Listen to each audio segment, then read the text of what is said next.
خواتین و حضرات، welcome to a very special podcast episode. آج ہمارے ساتھ موجود ہیں ایک بہت ہی خاص مہمان، بٹ اسی کے ساتھ ساتھ وی ہیو ٹو کو ہوسٹس ود می. پاکستان کے جنہوں نے پاکستان میں پوڈ کاسٹ اسٹارٹ کی، the pioneer of pod cost ان پاکستان، جنید اکرم میرے ساتھ موجود ہیں ایز اے کو ہوسٹ. اینڈ اسی کے ساتھ ساتھ Talha Ahad, who is the founder of Pakistan's largest and first digital first news network. اور اس کے ساتھ ساتھ I like to introduce the guest ہمارے ساتھ آج موجود ہیں for the first time in the history of Pakistan. Pakistan کے former prime minister Imran Khan صاحب. Sir thank you so much for being part of the شو.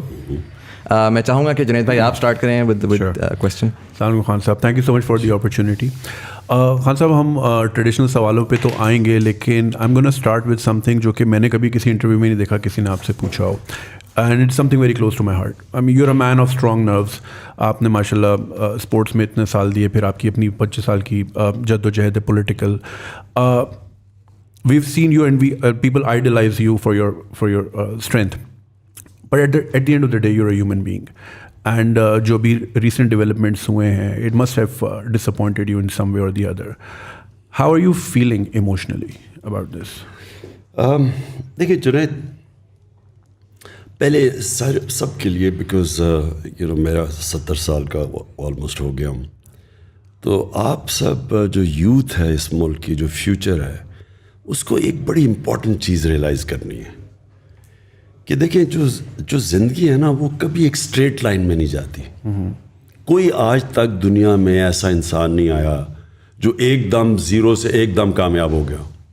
وہ ایک سائیکلز میں جاتا ہے. اونچ نیچ زندگی کا نام ہے، اور جتنا آپ اوپر کو ایم کریں گے اتنی آپ کو ڈاؤن سائڈ زندگی میں آئے گے، برے وقت آئیں گے. جتنا آپ اوپر جائیں گے گریں گے بھی آپ کافی. سو دیکھیں، ایک یہ جو آپ کی زندگی کی جو اسٹرگل ہے، اگر آپ نے کوئی بھی چیز اچیو کی ہو، اور خاص طور پہ جو اسپورٹس ہے، اسپورٹس ایک ایسا قیمتی سبق آپ کو سکھاتی ہے جو شاید اور کوئی چیز نہیں سکھاتی. اور وہ کیا ہے؟ ہار جیت.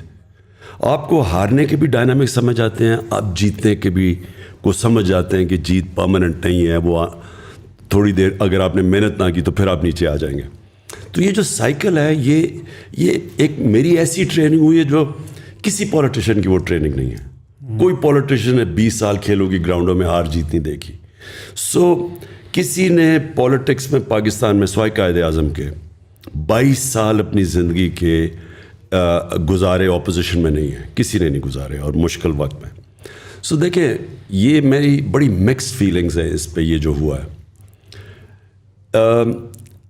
ایک کہ اتنی بڑی باہر کی سازش ہوئی، اور وہ سازش کو کامیاب کرنے کے لیے پاکستان میں جو میر جعفر اور میر صادق، انہوں نے پورا ساتھ دیا ان کا، اور سب نے مل کے ایک الیکٹڈ گورنمنٹ کو گرایا جو 22 کروڑ لوگوں کی الیکٹڈ جو ریپرزینٹ کرتی تھی.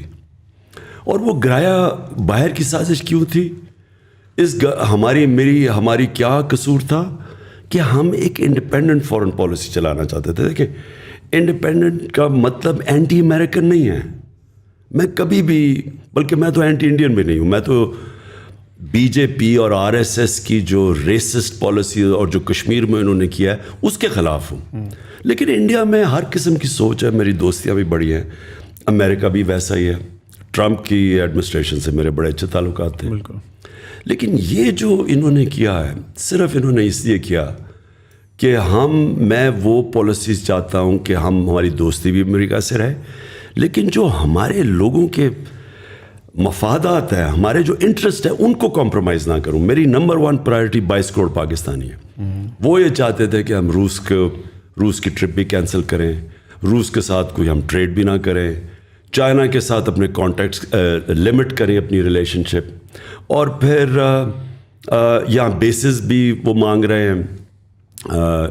وہ چاہتے ہیں کہ افغانستان کو یہاں سے اگر انہوں نے جو بھی انٹرنیشنل ٹیررزم کو روکنا ہے تو پاکستان کو استعمال کیا جائے. میرے خیال میں پاکستان کو کبھی کسی اور کی جنگ اور کانفلکٹ میں کبھی ہمیں شامل نہیں ہونا چاہیے. ہمیں امن میں ہونا چاہیے، جنگ میں نہیں ہونا چاہیے. تو یہ انہوں نے اپنے انٹرسٹ سمجھے کہ میرے ہوتے ہوئے وہ پاکستان کو ٹیشو پیپر کی طرح نہیں استعمال کریں گے. جس طرح وار آن ٹیرر میں انہوں نے ہمیں استعمال کیا، 80,000 پاکستانی ہمارے مارے گئے ان کی جنگ لڑتے ہوئے. پاکستان کو برا بھلا بھی کہا گیا. تو یہ تھی نمبر 1 چیز جس کی وجہ سے انہوں نے یہ ساری سازش کی.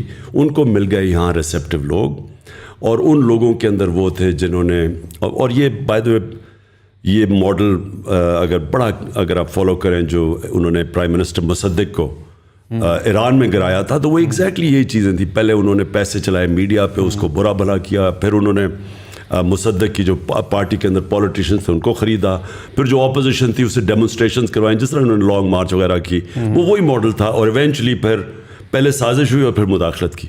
لیکن جو مجھے خوشی ہوئی وہ, اب یہ میں نے مکس فیلنگز کہا, میں نے کبھی پاکستانی قوم کو اس طرح اکٹھے ہوتے نہیں دیکھا.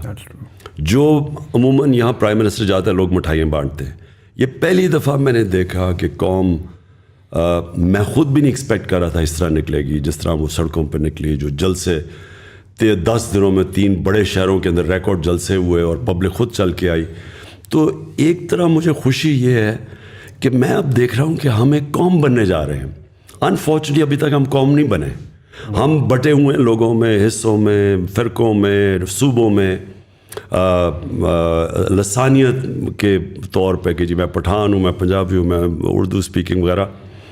اس کے اندر میں پہلی دفعہ دیکھ رہا ہوں کہ اس ساری قوم کے اندر ایک غصہ آیا, اور ساری قوم نے یہ فیل کیا کہ ایک تو انہوں نے ہمارے ملک میں مداخلت کر کے ایک الیکٹڈ گورنمنٹ گرایا, لیکن سب سے زیادہ لوگوں کو غصہ ہے کہ اس کے کرپٹ ترین لوگ جو 30 سال سے اس ملک میں چوری کر رہے تھے, جن کے اوپر کیسز تھے, 60% لوگ ضمانت پہ ہیں کیبنٹ جن کو انہوں نے مسلط کیا, جو شریف خاندان ہے وہ یا ضمانت پہ ہے یا کنوکٹڈ ہے, ان کو اوپر مسلط کر دیا. تو یہ ڈبل غصہ ہے لوگوں کو کہ ایک تو ان کی باہر سے امریکہ نے جو مداخلت کی, دوسرا یہ چور مسلط کر دیا, اور تیسرا جو پولیٹیکل لوگوں نے اپنے آپ کو بیچا, یعنی 20-25 کروڑوں پہ بیچ کے جنہوں نے جا کے گورنمنٹ گرائی, ابھی تک کوئی عدالت نے ان کے کیس ایکشن نہیں لیا. دیکھیں نا, عدالت نے سو موٹو ایکشن بھی لے لیا, 12 بجے عدالتیں بھی کھول دی, لیکن جن لوگوں نے اپنے آپ کو بیچا ان کے اوپر کوئی ایکشن نہیں لیا جا رہا. تو اس کی وجہ سے مجھے میں جو دیکھ رہا ہوں مومنٹم, یہ انپریسیڈنٹڈ ہے پاکستان میں. تو مکس فیلنگز, ایک طرف مایوسی اور دوسری طرف خوشی کہ شاید اس کی وجہ سے ایک وہ پاکستان بن رہا ہے جو قائد اعظم کا پاکستان, جو علامہ اقبال نے سوچا تھا پاکستان کا. So you're seeing this as a blessing in disguise, whatever happened? میں سوچ رہا ہوں کہ یہ جو اب اگلا پاکستان کا فیز آ رہا ہے, اور بائی دا وے اس کے اندر یہ جو چینج آیا ہے, اس کے اندر سوشل میڈیا کا بہت بڑا ہاتھ ہے, کیونکہ انہوں نے میڈیا کو تو کنٹرول کر لیا. آپ نے دیکھا ہو ہمارے زبان میں کہتے ہیں جی میڈیا کے اوپر پابندیاں, اس باری کلیم ڈاؤن کیا میڈیا میں, سوائے 1-2 چینلز کے, اور ان کو ہم سلام کرتے ہیں. انہوں نے میڈیا کے اوپر پورا کنٹرول کیا, لیکن اس کے باوجود سوشل میڈیا کی وجہ سے اتنا شعور ہے, قوم اتنی بیدار ہو چکی ہے کہ آپ نے دیکھا کہ یہ مومنٹم بلڈ. اور جب انشاءاللہ میں یہ اسلام آباد حقیقی آزادی مارچ کی ڈیٹ دوں گا, میری ایک کنٹینشن ہے, میری ایکسپیرئنس ہے 26 سال کا پولیٹکس میں, کہ یہ سب سے زیادہ پاکستان کی تاریخ میں پبلک نکلے گی. So just adding to what Junaid Saab said, کہ how do you feel about JKT and علیم خان? شروع میں آپ کے ساتھ بہت کلوزلی انہوں نے سپورٹ کیا ایٹ دیٹ ٹائم جب بالکل پی ٹی آئی ڈیولپ ہو رہی تھی, الیکشنز میں بہت زیادہ آپ کو آنے میں کیا, اور سڈنلی اس موقع کے اوپر they have change the sides, اور ابھی ملاقاتیں بھی ہوئیں. سو وہ ویژولس دیکھ کے وٹ واز یور فیلنگ؟ دیکھیں دونوں کی کنٹریبیوشن بڑی تھی. دونوں آج سے 11 سال پہلے پارٹی کے اندر آئے تھے. پارٹی یاد رکھیں 26 سال سے چل رہی تھی. تو جب پارٹی اٹھی, جب ہمارا مینار پاکستان میں 30 اکتوبر 2011 کو ایک دم ایکسپلوڈ کی پاکستان کی پولیٹکس میں پی ٹی آئی, تو دونوں اس کے بعد جوائن کیا, اور دونوں نے محنت بھی کی. جو مجھے ڈس اپوائنٹمنٹ ہوئی ان کے اوپر وہ یہ کہ انہوں نے محنت کی, لیکن کیا محنت کی اس آئیڈیل کے لیے جس کی وجہ سے میں 26 سال پہلے پولیٹکس میں آیا تھا. میری پاکستان میں ایک وہ آدمی جس کو اللہ سب کچھ دے چکا تھا, میں تو پولیٹکس میں ایک آئیڈیلزم لے کے آیا تھا کہ ہم نے ایک نیا پاکستان بنانا ہے, جو ایک فلاحی ریاست بنے گی جدھر رول آف لا ہوگا, قانون کے سامنے سب ایک برابر ہوں گے. کیا ان کے وہی آئیڈیلز تھے؟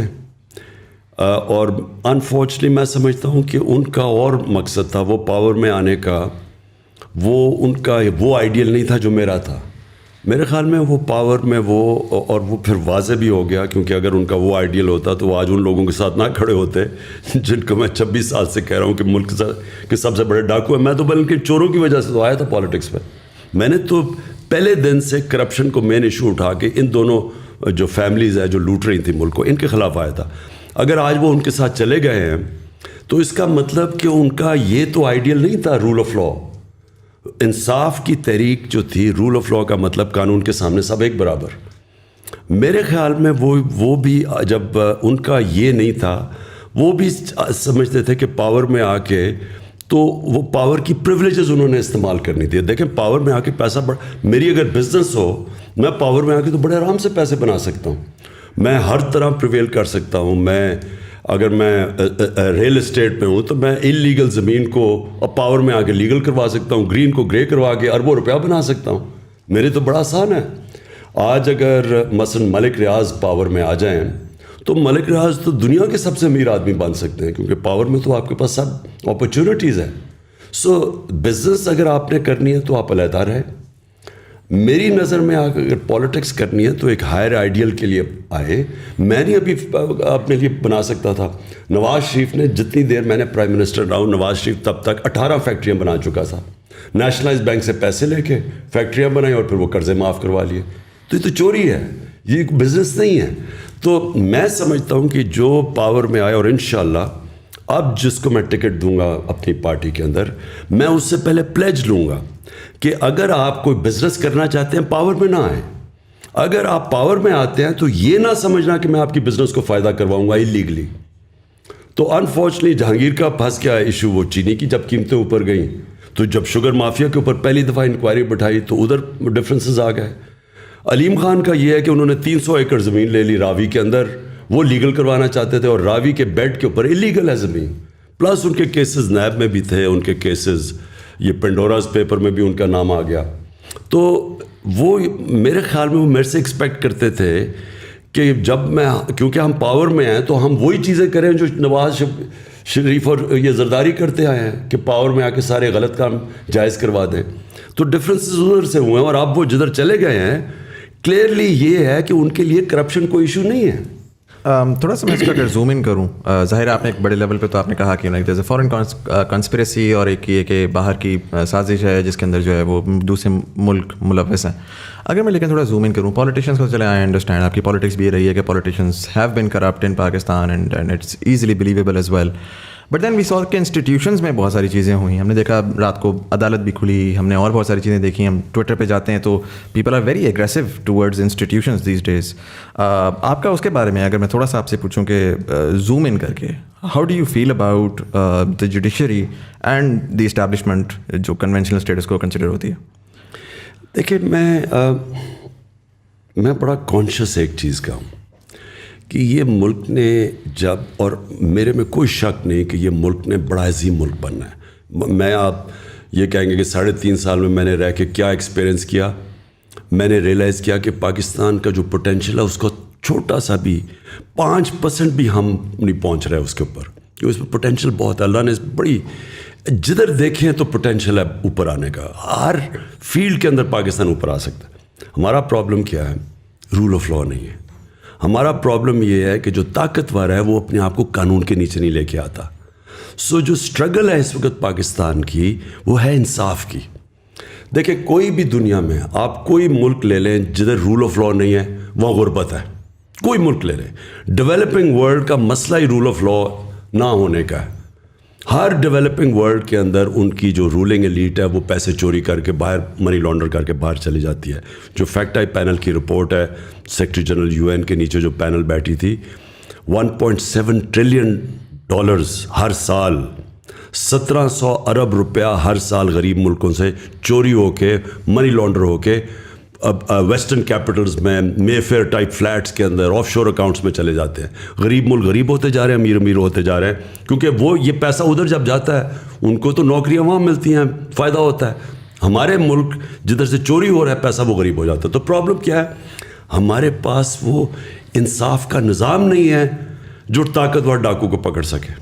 وہ صرف کمزوروں کو پکڑتا ہے. اور اس لیے ہمارے نبی صلی اللہ علیہ وسلم نے اس لیے انہوں نے یہ کہا تھا کہ جب ایک پریویلیج عورت تھی, قریش کی عورت, انہوں نے کہا جی اس کو سزا نہ دیں, تو انہوں نے تب کہا تھا, کیونکہ یہ تو جب قریش کی عورت ہے, اس نے جب چوری کی تھی, انہوں نے کہا کہ قوم تب تباہ ہوتی ہے جب چھوٹے چور کو آپ جیل میں ڈالیں اور طاقتور کو آپ NRO دے دیں, یعنی آپ چھوڑ دیں. یہ انہوں نے تب کہا تھا. آج ساری ڈیولپنگ ورلڈ کے اندر ایشو یہ ایک ہے کہ وہ طاقتور وائٹ کالر کرمنل کو نہیں پکڑ سکتے.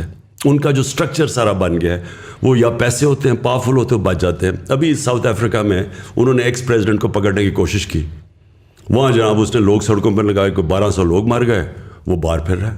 تو جرت ان میں مورل اتھارٹی نہیں ہوتی طاقتور کو پکڑنے کی. تو ہمارا ایشو کیا ہے؟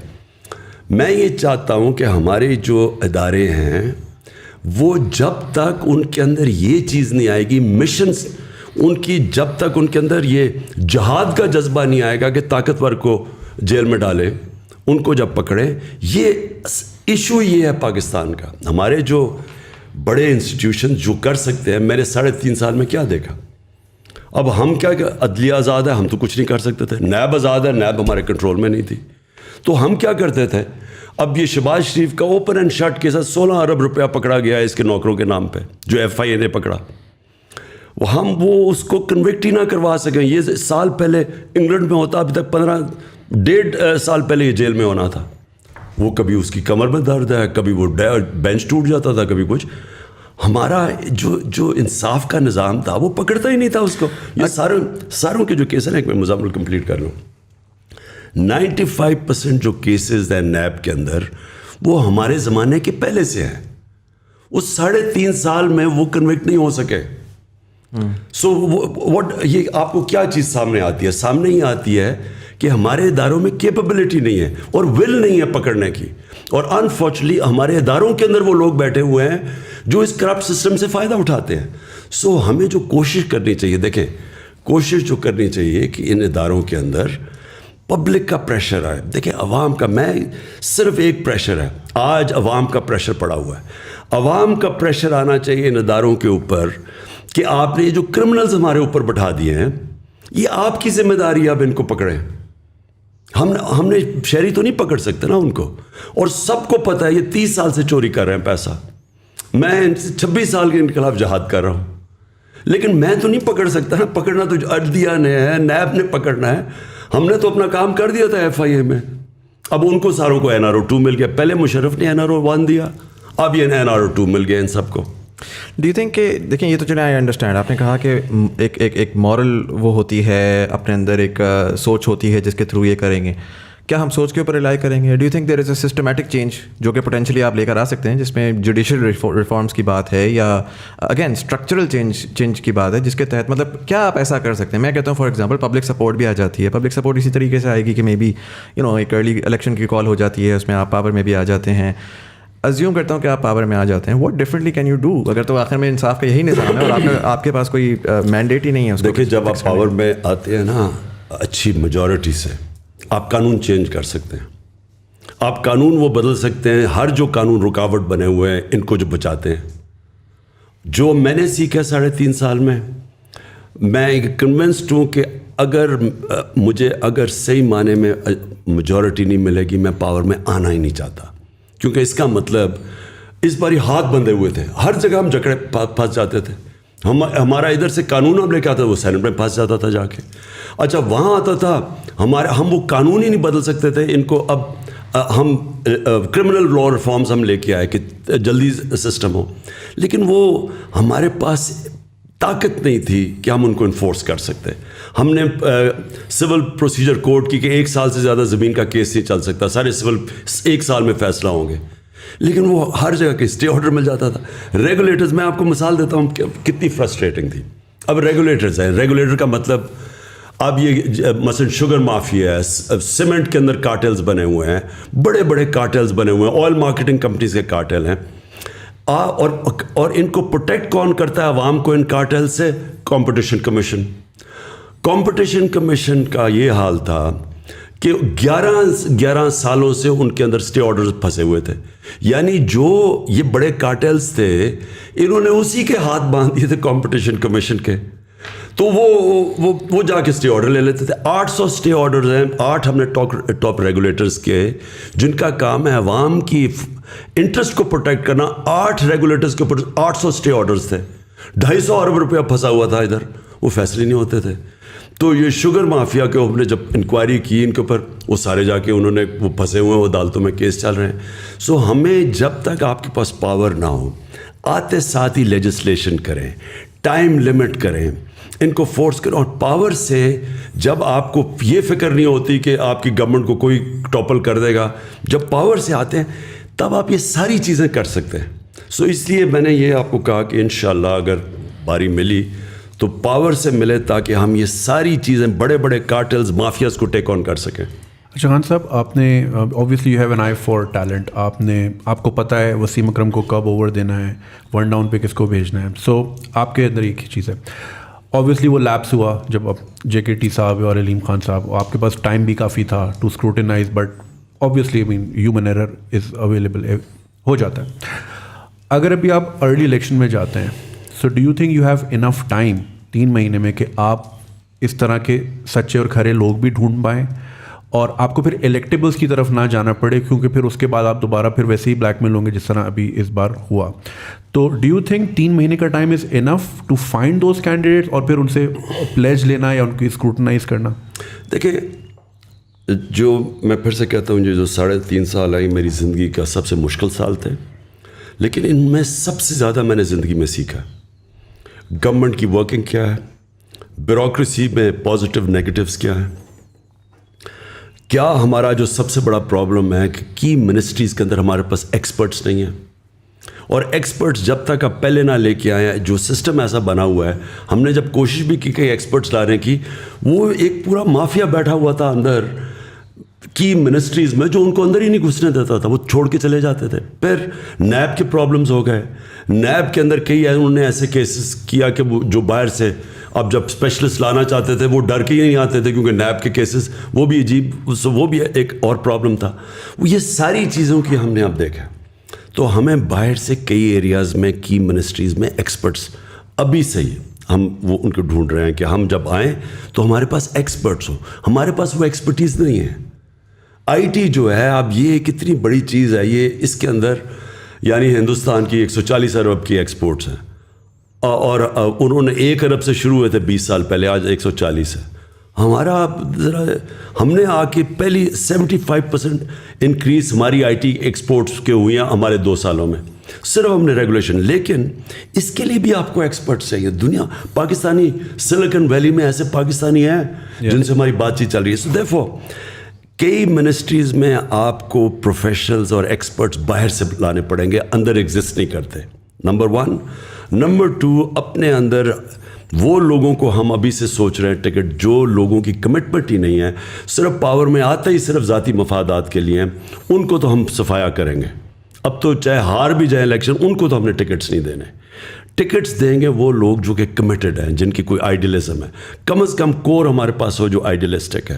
وہ ہم نے ابھی بھی فیصلہ کیا کہ ہم نے ٹکٹس ان لوگوں کو دینے ہیں.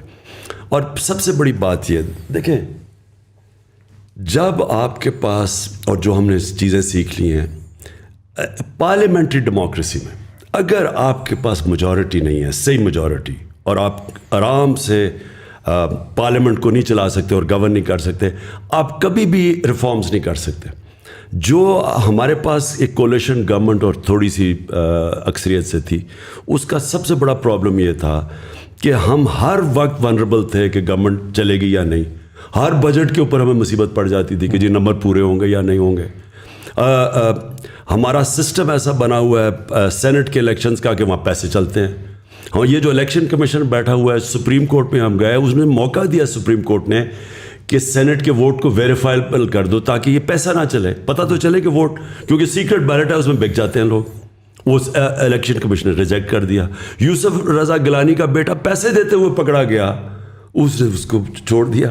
تو ہمارا جو سسٹم بن چکا ہے نا, وہ سسٹم ہی کا انکریج کرتا ہے کرپشن.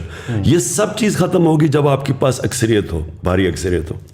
خان صاحب, دوسرا آپ کو کیا لگتا ہے کہ اسٹیبلشمنٹ کے ساتھ واٹ وینٹ رانگ؟ مطلب پورا بیانیہ جو پچھلے 3-4 سال میں ہم لوگ سن رہے تھے کہ پہلی دفعہ فوج اور حکومت ایک پیج کے اوپر ہے, اور پچھلے 3-4 مہینے تک بھی یہی والی چیز تھی. سو اچانک آپ کے خیال سے کوئی ایسا ایونٹ ہوا ہے جس کی وجہ سے چیزیں فلپ ہوئی ہیں؟ آپ کو پرسنلی کیا لگتا ہے؟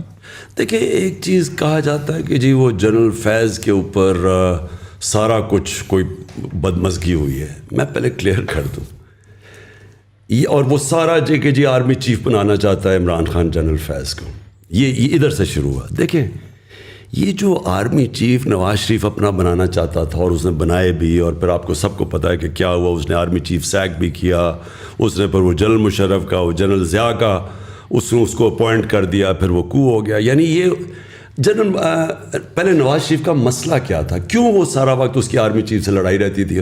کیونکہ وہ آرمی کو کنٹرول کرنا چاہتا تھا, وہ آرمی کو پنجاب پولیس بنانا چاہتا تھا. وہ کیوں بنانا چاہتا تھا؟ کیونکہ اس نے سارے پاکستان کے اداروں کو کنٹرول کر لیا تھا. سارے پاکستان کے جو ادارے جو اس کو چیک کر سکتے تھے, FBR تھی, نیب تھی, یہ سب اس کے کنٹرول میں تھے. عدلیہ کو بھی وہ کنٹرول کر کے بیٹھا ہوا تھا. جب ایک چیف جسٹس کے کنٹرول میں نہیں تھا تو ڈنڈوں سے اس نے سپریم کورٹ کے اوپر حملہ کیا تھا, جسٹس سجاد علی شاہ کے, اور پھر پیسے دیتا تھا ججز کو. جو کوئٹہ بینچ کو پیسہ چلا, وہ سارا جسٹس سجاد علی شاہ نے اپنی کتاب میں لکھا ہوا ہے کہ کیسے وہ جا کے رفیق تارڑ اور شہباز شریف نے جا کے جج خریدے کوئٹہ کے اندر. یہ سارا تاریخ کا حصہ ہے.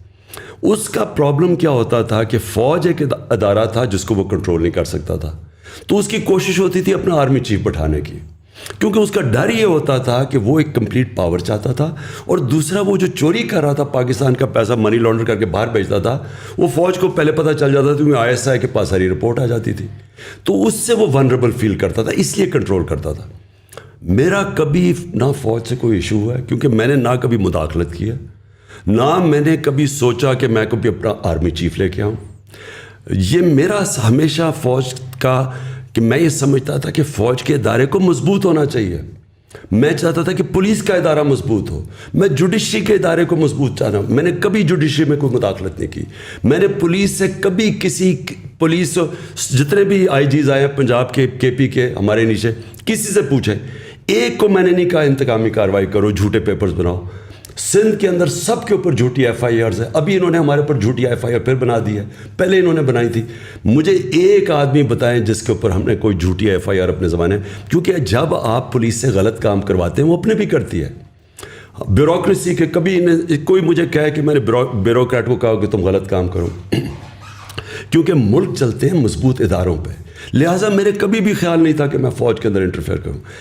میرا صرف ایک ایشو تھا, مجھے یہ پتہ چل گیا تھا ایک کہ یہ افغانستان کے اندر, میں پچھلی گرمیوں کی بات کر رہا ہوں, کہ افغانستان میں پاسبلٹی سول وار کی. مجھے ڈر یہ لگا ہوا تھا کہ اگر, کیونکہ افغان اور طالبان کی جب امریکن جائیں گے وہاں سول وار ہوگی, اس کا فال آؤٹ آنا تھا پاکستان کے اوپر. فال آؤٹ پھر بھی آیا, ہمارے کئی فوجی پتہ نہیں کتنے شہید ہوئے ہیں جب سے جو آزاد ہوا افغانستان. تو میں چاہتا تھا کہ اس وقت جو ہمارے ISI کا چیف تھا وہ 5 سال سے تھا, میں چاہتا تھا کہ یہ سردیوں میں جو سب سے ہمارا مشکل ٹائم ہے اس کو ہونا چاہیے. سیکنڈلی مجھے پتہ چل گیا تھا یہ پوری انٹریگ کر رہے ہیں نون لیگ والے, اور یہ ان کی پوری کوشش تھی یہ ساری سردیوں میں یہ جو انہوں نے کیا ہے. یہ پچھلی مجھے جولائی سے پتہ چلنا شروع ہو گیا تھا کہ انہوں نے پورا پلان بنایا ہوا گورنمنٹ کرانے کا. تو میں نہیں چاہتا تھا کہ ہمارا جو انٹیلیجنس چیف چینج ہو جب تک کہ سردیاں نہ نکلے. میں نے تو اپنی کیبنٹ میں تو یہ اوپنلی کہا تھا, یہ چھپی بات نہیں ہے. میں اوپنلی یہ کہہ رہا تھا کہ جب مشکل وقت ہے تو آپ اپنا مین جو آپ کا انٹیلیجنس چیف ہے اس کو چینج نہیں کرتے, کیونکہ اسی وہ آئیز اور ایئرز ہے گورنمنٹ کی. تو یہاں یہ چلا گیا, یہ تاثر یہ دیا جا رہا ہے کہ میں وہ اس لیے اسے رکھ رہا تھا, میں جنرل فیض کو آرمی چیف بنانا چاہتا تھا. میں نے آج تک, مجھے یہ قوم جانتی ہے 40 سال سے, جب میں کرکٹ کیپٹن تھا, کرکٹ کیپٹن سے پہلے بھی جانتے. آج اگر کوئی مجھے یہ کہہ دے کہ عمران خان نے کبھی میرٹ کے خلاف کچھ کیا, میں 10 سال کرکٹ کیپٹن تھا, سب کو پتہ ہے کہ میرے زمانے میں کبھی میرٹ وائلیٹ نہیں ہوئی. میں نے شوکت خانم بنایا آج پاکستان کی پرائمری انسٹیٹیوشن ان ٹرمز کے انٹرنیشنلی ریکگنائزڈ ہے. جوائنٹ کمیشن انٹرنیشنل دونوں ہاسپٹلس کو انہوں نے سرٹیفائی کیا ہوا ہے, وچ مینس 4 پاکستان میں ہاسپٹل جن کو انٹرنیشنل سرٹیفکیشن ہے. آج مجھے بتایا کہ کبھی شوکت خانم کے اندر سوائے میرٹ کے کچھ میں نے کیا ہو. نمل یونیورسٹی میں نے بنائی, اس کے اندر سارا میرٹ ہے, کوئی میرے رشتہ دار ان کو نہیں لے کے آیا, میرٹ پہ جو آتا ہے. میں نے کبھی, میں یہ سوچ بھی نہیں سکتا کہ آرمی چیف کے اوپر سوائے میرٹ کے میں کوئی اور فیصلہ کروں. میرا تو کوئی انٹرسٹ ہی نہیں ہے, مجھے تو کوئی اپنی کرپشن نہیں چھپانی, مجھے تو کسی سے کوئی خوف نہیں ہے. میں تو چاہوں گا کہ میری فوج کا ادارہ مضبوط ہو. تو یہ پھر پھیلایا گیا کہ عمران خان اپنا آرمی چیف لانا چاہتا ہے اور جنرل فیاض, یہ بعد میں ساری چیزیں کہیں گئی ہیں. میرے ذہن میں یہ کبھی نہیں تھا. لیکن آپ کو لگتا ہے کہ اس کے علاوہ بھی کوئی بات ہوئی ہے جو ابھی تک پبلکلی نہیں آئی؟ مطلب بہت سے لوگ کہتے ہیں کہ جی پی ٹی آئی گورنمنٹ جو تھی وہ فارن پالیسی کنٹرول کر رہی تھی, وہ یہاں سے نہیں ہونی چاہیے, وہ وہاں سے ہونی چاہیے. دیکھیں, میں نے تو جب سے آج سے چھوڑے 26 سال پہلے جب میں پولیٹکس شروع کیا ہے, تو میں نے تو کبھی اپنی جو میری اسٹیٹڈ ایم تھا فارن پالیسی کا, اس سے کبھی میں پیچھے نہیں ہٹا. میرا ہمیشہ یہ تھا کہ پاکستان ایک خوددار قوم ہے, لا الہ الا اللہ کا اس کا نعرہ ہے, یہ کبھی اس کو کسی قوم کے سامنے جھکنا اور غلامی نہیں کرنی چاہیے. آپ میرے 26 سال پہلے ساری اسٹیٹمنٹس پڑھ لیں. میں نے 26 سال پہلے کہا تھا کہ میں نہ کبھی کسی کے سامنے جھکا ہوں, نہ کبھی قوم کو جھکنے. 26 سال سے میں ایک ہی چیز کہہ رہا تھا. میں نے وار آن ٹیرر کو سارا وقت اپوز کیا, کیونکہ ہم کسی کی جنگ لڑ رہے تھے. میں اکیلا آدمی تھا جو ساری جگہ اس کے خلاف. امریکہ میں جا کے میں نے کہا, ایشین سوسائٹی میں جو امریکہ کی ہے اس کے اندر تھنک ٹینکس میں نے جا کے ایک ہی بات کی کہ یہ پاکستان کی جنگ نہیں تھی, ہم نے اپنی قربانی دی ہے. ہمیں امریکہ کی جنگ کے اندر ہم نے اپنے ملک کو قربان کیا ہے, لوگوں کو 80,000 اپنے لوگ قربان کیے. ملک کے کوئی نہیں بات کرتا قبائلی علاقہ کے لوگوں سے کیا گزرا ہے, سارا قبائلی علاقہ ہم نے ڈیوسٹیٹ کیا. تو میں ہمیشہ چاہتا تھا کہ پاکستان ایک آزاد ملک ہو, خوددار ملک ہو, اس کی فارن پالیسی آزاد ہو, ہم IMF کے غلام نہ بنیں, اور یہ کبھی چینج نہیں ہوا. تو میں نے تو جو اپنی فارن پالیسی تھی اسی کے مطابق رکھی. ہمارا انٹرسٹ کیا ہے؟ چائنا ایمرجنگ دنیا کی اکنامک اسٹرینتھ ہے, ہمیں چائنا کے ساتھ ہمیشہ اچھے تعلقات, ہمارا نیبر بھی ہے, ہمارے ٹریڈیشنل تعلقات ہیں. ادھر سے پش بیک یہ آتی تھی کہ تم کٹیل کرو کہ چائنا سے زیادہ, کیونکہ امریکہ اور وہ بلاکس میں جا رہے تھے. ہم نے کہا ہم دونوں سے دوستی رکھیں گے, اور ہم نے کبھی اینٹی امریکن میری پالیسی تھی. اور دوسری چیز یہ جو رشیا کا ٹرپ, ہمارے لیے رشیا سے, اگر ہندوستان رشیا سے سستا تیل خرید سکتا ہے تو ہم کیوں نہیں خرید؟ ہندوستان کو ان کو اسٹریٹجک ایلائی ہے, ان کوڈ کا حصہ ہے. ہمیں تو وہ 3 میں نہ 13 میں ہمیں حکم دے رہے ہیں کہ ان سے نہ 30% کم پہ تیل مل رہا تھا, 30% کم پہ 20 لاکھ ٹن گندم ہم نے خریدنی تھی, وہ ہمیں سستی مل رہی تھی. تو میرا تو انٹرسٹ اپنے لوگ ہیں. اور پھر بیسس پاکستان میں بالکل بلیو نہیں کرتا, کیونکہ ہم ایک دم ملوث ہو جاتے ہیں کسی کی جنگ میں. سو دیئرفور میری فارن پالیسی ہمیشہ کلیئر تھی. اگر اور لوگوں کو یہ چیز پسند نہیں تھی تو میں نہیں جانتا, لیکن میں پرائم منسٹر تھا, میں چیف ایگزیکٹو ہوں, میرا پروڈکٹیو ہے فارن پالیسی, اور یہ میری فارن پالیسی تھی. تھوڑا سا کانورزیشن کو میں سوئچ کروں گا. آپ نے پہلے اس میں ظاہر ذکر کیا ایک overall things that you are seeing, اس میں یہ بات آتی ہے کہ نظام کرپٹ ہے. It's not just these individuals but, اور پہلے بھی میں آپ کا سنتا رہا ہوں تو سوسائٹی ہماری انفارچونیٹلی مورلی بھی کرپٹ ہو چکی ہے, اور بہت سارے اس میں مسائل ہیں. تو نظام بار بار نظر آتا ہے. اگر میں آپ سے پوچھوں اگین, اگر میں اس پرٹیکولر انسیڈنٹ کو اٹھاؤں تو ہم دیکھتے ہیں کہ پارلیمنٹری سسٹم جو ہے وہ بڑے آرام سے کنٹرول ہو سکتا ہے. سسٹم ہی ایسا ہے جس کے اندر اس میں ایک تو 2 مسئلے مجھے نظر آتے ہیں. پہلا تو یہ ہے کہ اگر میں آپ کی پارٹی کی بات کروں تو at this point in time if I were to look at it, I think 95% of the people are voting for you, they not voting for the individual standing in the کانسٹیٹیوئنسی.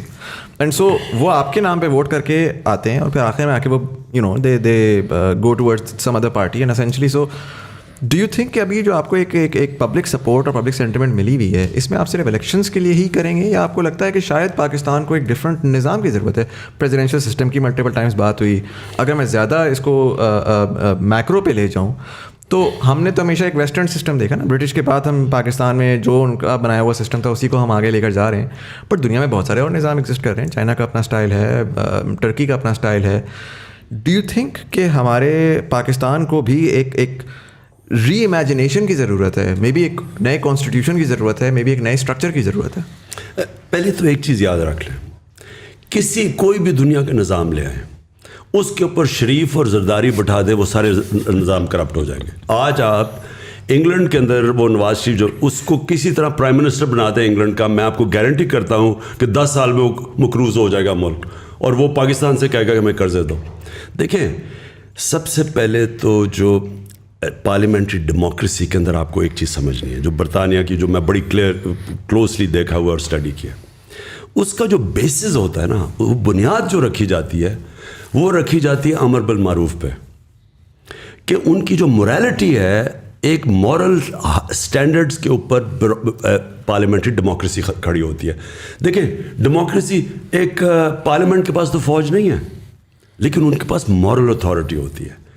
جس وقت آپ کی democracy میں moral strength چلی جاتی ہے, اس وقت ہمارے ملک میں ہمیشہ فوج آتی ہے اور لوگ مٹھائیاں بانٹتے ہیں, کیونکہ جب وہ کھو بیٹھتے ہیں نا اپنی اخلاقی جواز, کیونکہ ڈیموکریسی چلتی اخلاقیات کے اوپر ہے.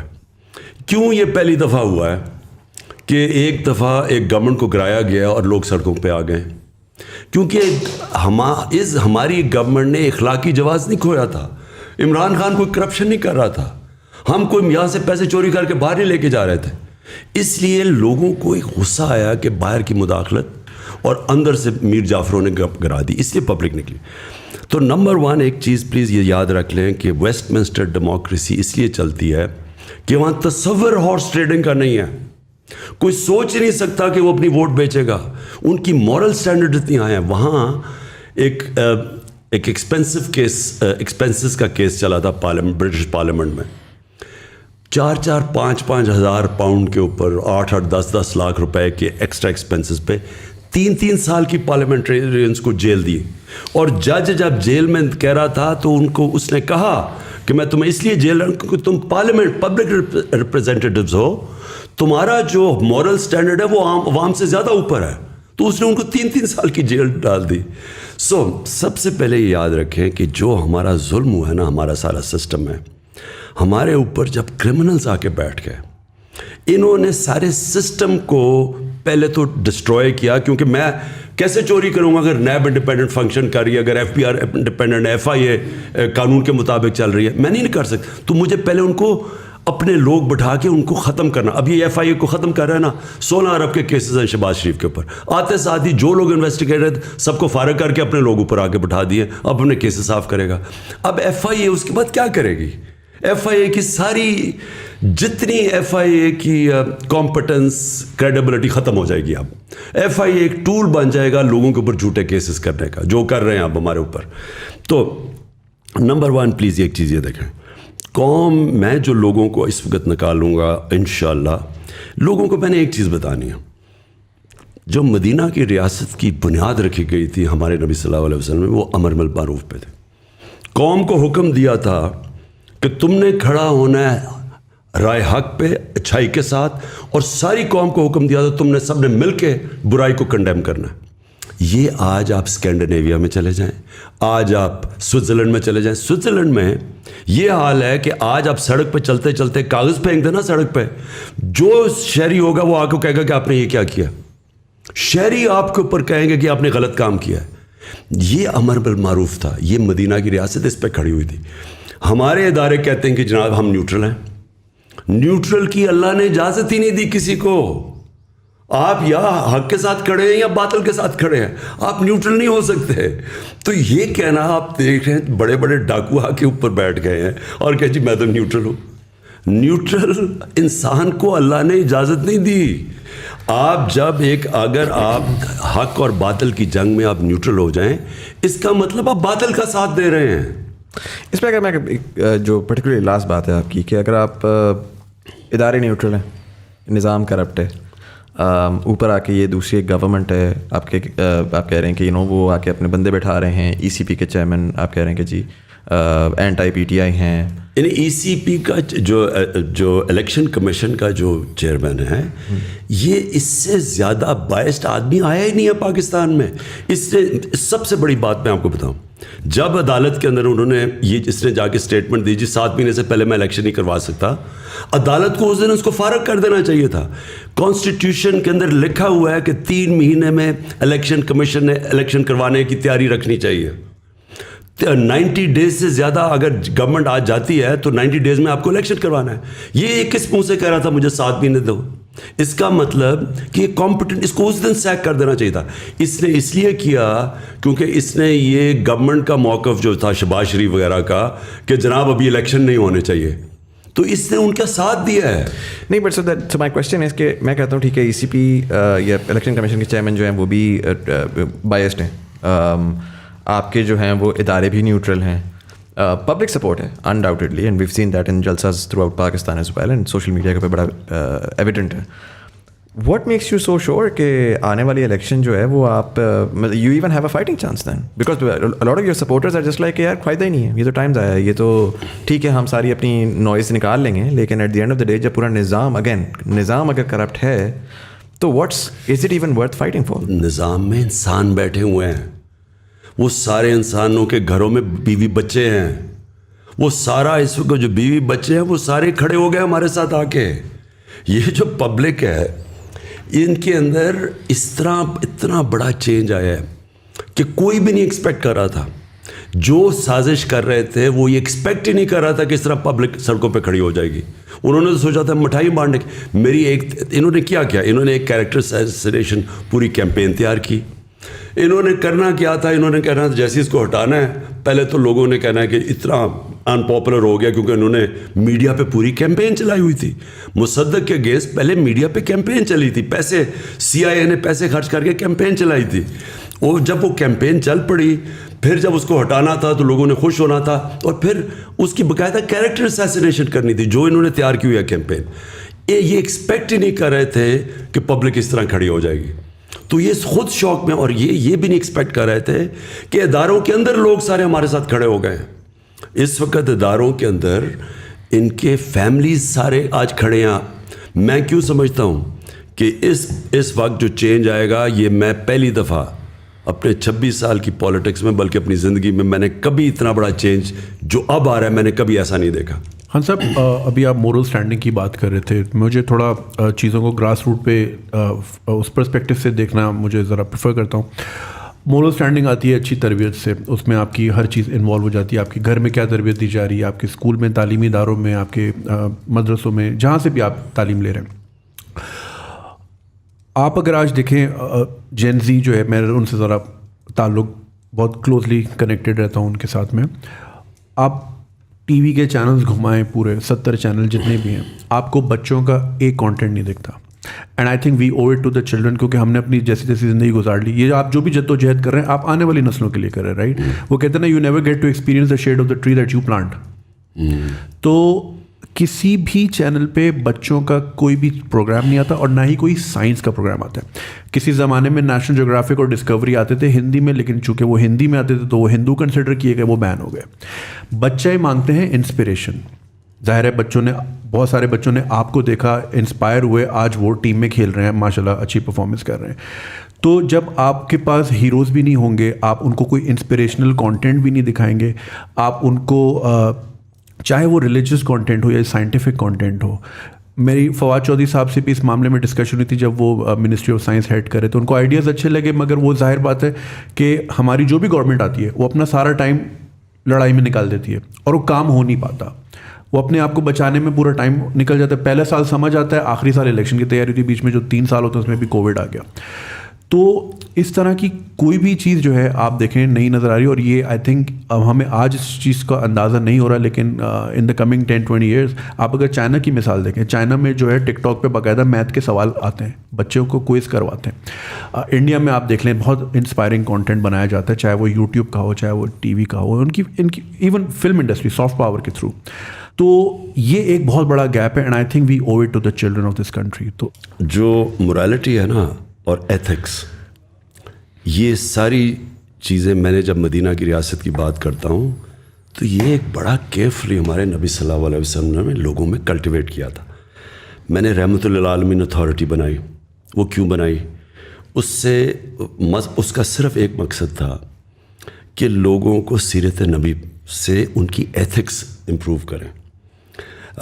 بچوں کو نبی صلی اللہ علیہ وسلم جو دنیا میں کبھی اس طرح کا اتنا عظیم انسان نہ آ سکتا نہ آیا, ان کی زندگی سے وہ بتائیں تو صحیح کہ وہ کیا ریولوشن آئی ہے. دیکھیں لوگوں کو یہی نہیں پتا کہ جب وہ 10 سال میں 622 سے لے کے 632 تک وہ جو ان کے 10 سال تھے مدینہ میں, وہ دنیا کا سب سے بڑا انقلاب آیا. آپ کو پتہ ہے جو ٹوٹل لوگ مرے جنگوں کے اندر 10 سالوں میں وہ 1200 تھے, 1200-1300 ٹوٹل لوگ مرے. سو ایکچولی وہ ایک فکری انقلاب آیا تھا, وہ ذہن چینج ہوئے تھے, انسان چینج ہوئے تھے. وہ جب تک آپ سیرت نبی نہ پڑھیں تو آپ کو پتہ ہی نہیں چلے گا کہ وہ کیا ہوا تھا. ہم نے اس لیے فیصلہ کیا کہ بچوں کو پڑھائیں سیرت نبی. اور میں نے پھر یہ بھی, کیونکہ اس وقت بہت بڑا اسالٹ ہے ویسٹرن کلچر, میں سب سے بہتر جانتا ہوں, میں نے اتنی زندگی 30 سال یعنی آف اینڈ آن گزارے. جب تک ہم آپ نے جو بات کی میڈیا کے اوپر کانٹینٹ ٹی وی پہ فلموں میں, ہم اس کو اپنی کلچر اور اپنی دین کے ساتھ سنکرونائز نہیں کریں گے, ہم پھنسے رہیں گے بالی ووڈ اور ہالی ووڈ جن کے کلچر ہمیں پوری طرح سمجھ نہیں ہے کہ ان کی وہ کانٹینٹ نے کتنا بڑا ان کے کلچروں میں فائدے کیا کروایا اور نقصان کیا کروایا. آج وہاں فیملی سسٹم ٹوٹ چکا ہے. ہندوستان کے اندر ان کا جو ہالی ووڈ بالی ووڈ کلچر ہے وہ ان کی فیملی سسٹم کو ڈیوسٹیٹ کر رہا ہے. ہم اس کو جب اپنائیں گے تو ہمیں پتہ چلنا چاہیے کہ اس کے کانسیکوینس کیا ہے. اس وقت پاکستان اور مسلم دنیا میں جو چیز بچی ہوئی ہے وہ ہے ہمارا فیملی سسٹم. آپ جتنی ولگیرٹی اپنے ملک کے اندر لے کے آئیں گے, اور آپ ٹی وی پہ اور آپ موبائل فون کے اوپر جو کانٹینٹ ہے, جو پون ہے اس کے اوپر جس طرح کی چیزیں ہیں, آپ جتنا اس کو بڑھاتے جائیں گے اس کا ڈائریکٹ امپیکٹ پڑتا ہے فیملی سسٹم پہ. جو پردے کا کانسیپٹ ہے وہ صرف کپڑوں کا نہیں ہے. سارا پردے کا اگر آپ صحیح معنی میں کوئی ایکسپلین کریں لوگوں کو, اس کے پاس فلسفہ ہے کیا, وہ بیسکلی فیملی سسٹم کو بچانے کے لیے. آپ جتنی ولگیرٹی بڑھائیں گے, فحاشی بڑھائیں گے, آپ کا فیملی سسٹم افیکٹ. ہالی ووڈ کے اندر ایک شادی کی ایوریج لائف سپین 2.5 سال ہے. 2.5 سال شادی لاسٹ کرتی ہے, کیونکہ وہ جو لائف سٹائل ہے اس میں خاندانی نظام چلتا نہیں ہے.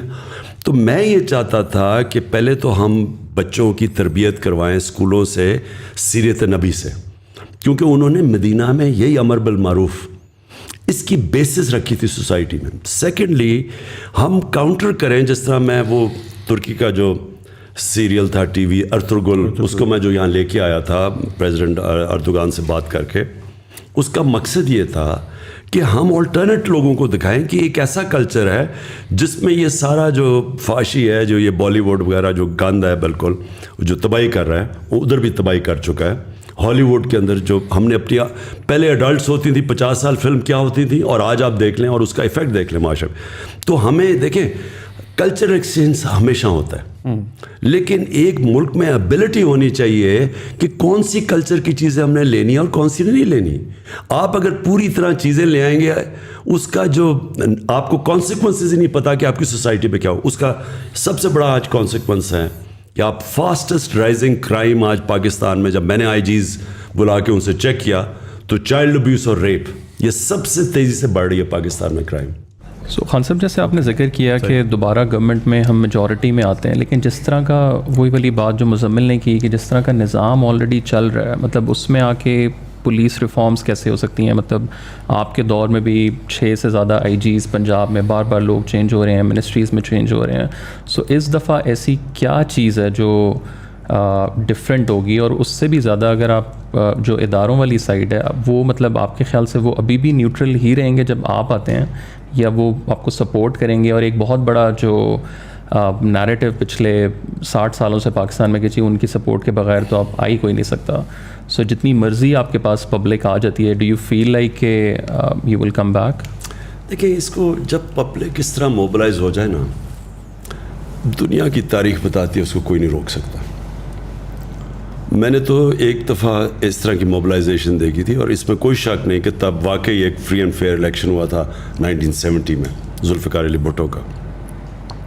لیکن میں نے تب جو پبلک دیکھی تھی نہ, یعنی وہ انپریسیڈنٹ سی چیزیں ہوئی ہیں کہ ان نون لوگوں کو اتنے ووٹس پڑے. اور جب پیپلز پارٹی کا ویو آیا تھا ادھر اور مجیب الرحمان کا ویو آیا تھا ایسٹ پاکستان میں, تو اس سے کوئی نہیں روک سکتا جب اس طرح کا ویو آتا ہے. لیکن اس میں کوئی شک نہیں کہ فری اینڈ فیئر الیکشنز تھے. لیکن میری کنٹینشن یہ ہے کہ پاکستان بدل گیا. اس کو آپ کوئی روک نہیں سکے گا. یہ جب پبلک کا ایک فیصلہ ہو جائے نا, جب پبلک ایک طرف, جس طرح میں دیکھ رہا ہوں کہ پبلک اب جو شعور آ گیا ہے, جو نکل گئی ہے, میں نہیں سمجھتا کہ, اور دیکھیں اداروں کے اندر پھر سے میں بتاتا ہوں انسان ہوتے ہیں, وہ نہیں روک سکتے, وہ روکنا چاہیں گے بھی نہیں. ان کے اندر سے, اداروں کے اندر سے پریشر ہوگا, کوئی نہیں روک سکتا اس کو. اچھا خان صاحب, اس میں مجھے یہ بتائیے گا کہ آپ نے تھوڑی دیر پہلے آپ نے ویسٹ منسٹر ڈیموکریسی کا بھی تذکرہ کیا, اور ہم دیکھتے ہیں کہ پچھلے 3 سال میں آپ ظاہر ہے فائر فائٹنگ میں بہت زیادہ لگے ہوئے تھے. ایک سارٹ آف ہنگ پارلیمنٹ تھی, اور اس میں ظاہر ہے کہ وہ چیز بڑی مشکل تھی. But one thing that has been missing, and اس کو میں تھوڑا سا کانٹیکسٹ اس میں بلڈ کروں گا. سوال میرے اس طرح دماغ میں آیا کہ پہلا تو یہ ہوا کہ اگر میں ٹویٹر دیکھوں تو آج کل بڑا ایک کویسچن مارک ہوا ہے, سب کہہ رہے ہیں کہ جی خان صاحب کی سیکورٹی کو بڑا ایک تھریٹ ہے. اسپیس میں بھی آپ نے, لوگوں نے اس کے اوپر بہت زیادہ بولا, اور آپ نے اس پہ جواب دیا کہ اللہ تعالیٰ کے اوپر ہے, وچ از فائن.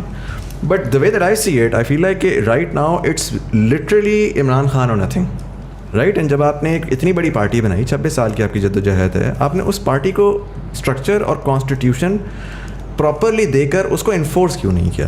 اور اس کی وجہ 2 ہیں. پہلا یہ کہ بار بار سوال آتا ہے کہ آگے کس کو ٹکٹ دیا جائے گا, الیکٹیبل, نان الیکٹیبل, کون چلے گا, کون نہیں چلے گا. اور دوسرا ریزن یہ ہے کہ میں دیکھتا ہوں نوجوان طبقے کو, میں کہتا ہوں کہ یار میں ہوں, جنید بھائی ہیں, طلحہ ہیں, ہم خواب سوچتے ہیں, ہم کہتے ہیں یار ہم نے پاکستانی پالیٹکس میں پارٹیسپیٹ کرنا ہے. آج اگر کوئی نوجوان سوچتا ہے کہ اس نے پاکستانی پالیٹکس میں پارٹیسپیٹ کرنا ہے, اس کے پاس کوئی روڈ میپ نہیں ہے, کوئی سسٹم نہیں ہے جس کے تحت وہ سسٹم میں گھسے, آہستہ آہستہ وہ اپنا ایک اسٹیچر بلڈ کرے اور کوئی نظام ہو. ابھی تو یہ پاور ہے, پیسہ ہے, کون کتنا پیسہ لے آتا ہے, کون کتنا ووٹ بینک لے آتا ہے, پاور لے آتا ہے. تو ڈونٹ یو تھنک کہ جی وہ جو اسٹرکچر جو آپ پاکستان کو بدلنا چاہ رہے تھے, وہ شاید اپنی پارٹی سے اگر اسٹارٹ کرتے تو اس 3 سال کے بعد آج آپ بہت بہتر جگہ پر ہوتے in terms of mobilization, in terms of public تو آ گئی, بٹ جو پارٹی اٹ سیلف ہے وہ it seems like all over the place right now.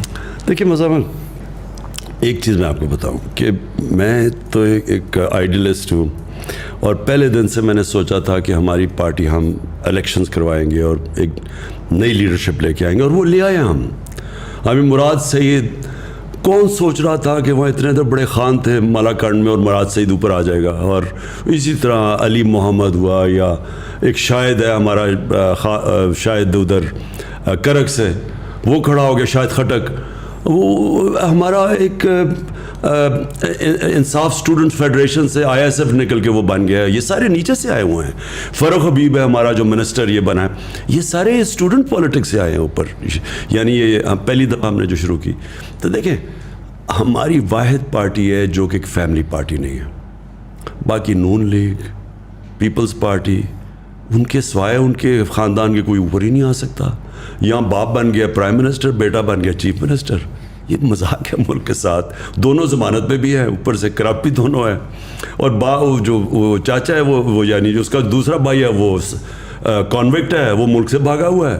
سو یہ ایسے, یہ جو سسٹم بنا ہوا ہے نا, یہ ٹرو فیملی سسٹم, یہ ڈیموکریسی نہیں ہے.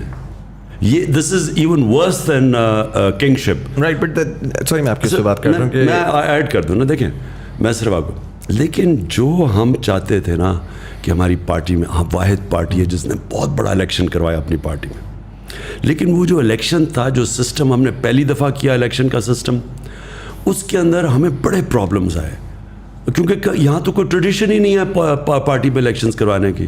ہم نے پہلے ممبرشپ کی, پھر کوشش کی, لیکن وہ فلاڈ سسٹم تھا وہ, یعنی اس کے اندر ہمیں بڑی غلطیاں آئیں. پھر ہم نے سیکنڈ ٹائم کوشش کی, پھر ہم نے ممبرشپ کی, پورا ایک سیٹ اپ کیا, الیکشن سیل بنایا, لیکن وہ الیکشن ہم نے کیا نہیں ایونچولی, کیونکہ اس کے اندر جو سسٹم ہم نے موبائل فون کے ذریعے الیکشن کروانا تھا, کیونکہ وہ زیادہ آسان تھا, ہم ٹیکنالوجی کا استعمال کر رہے تھے. انفارچونیٹلی جو ہم نے وہ سافٹ ویئر بنایا, وہ جب اس کو ٹیسٹ کیا وہ کام نہیں کیا. سو کوشش ہم نے پوری کی.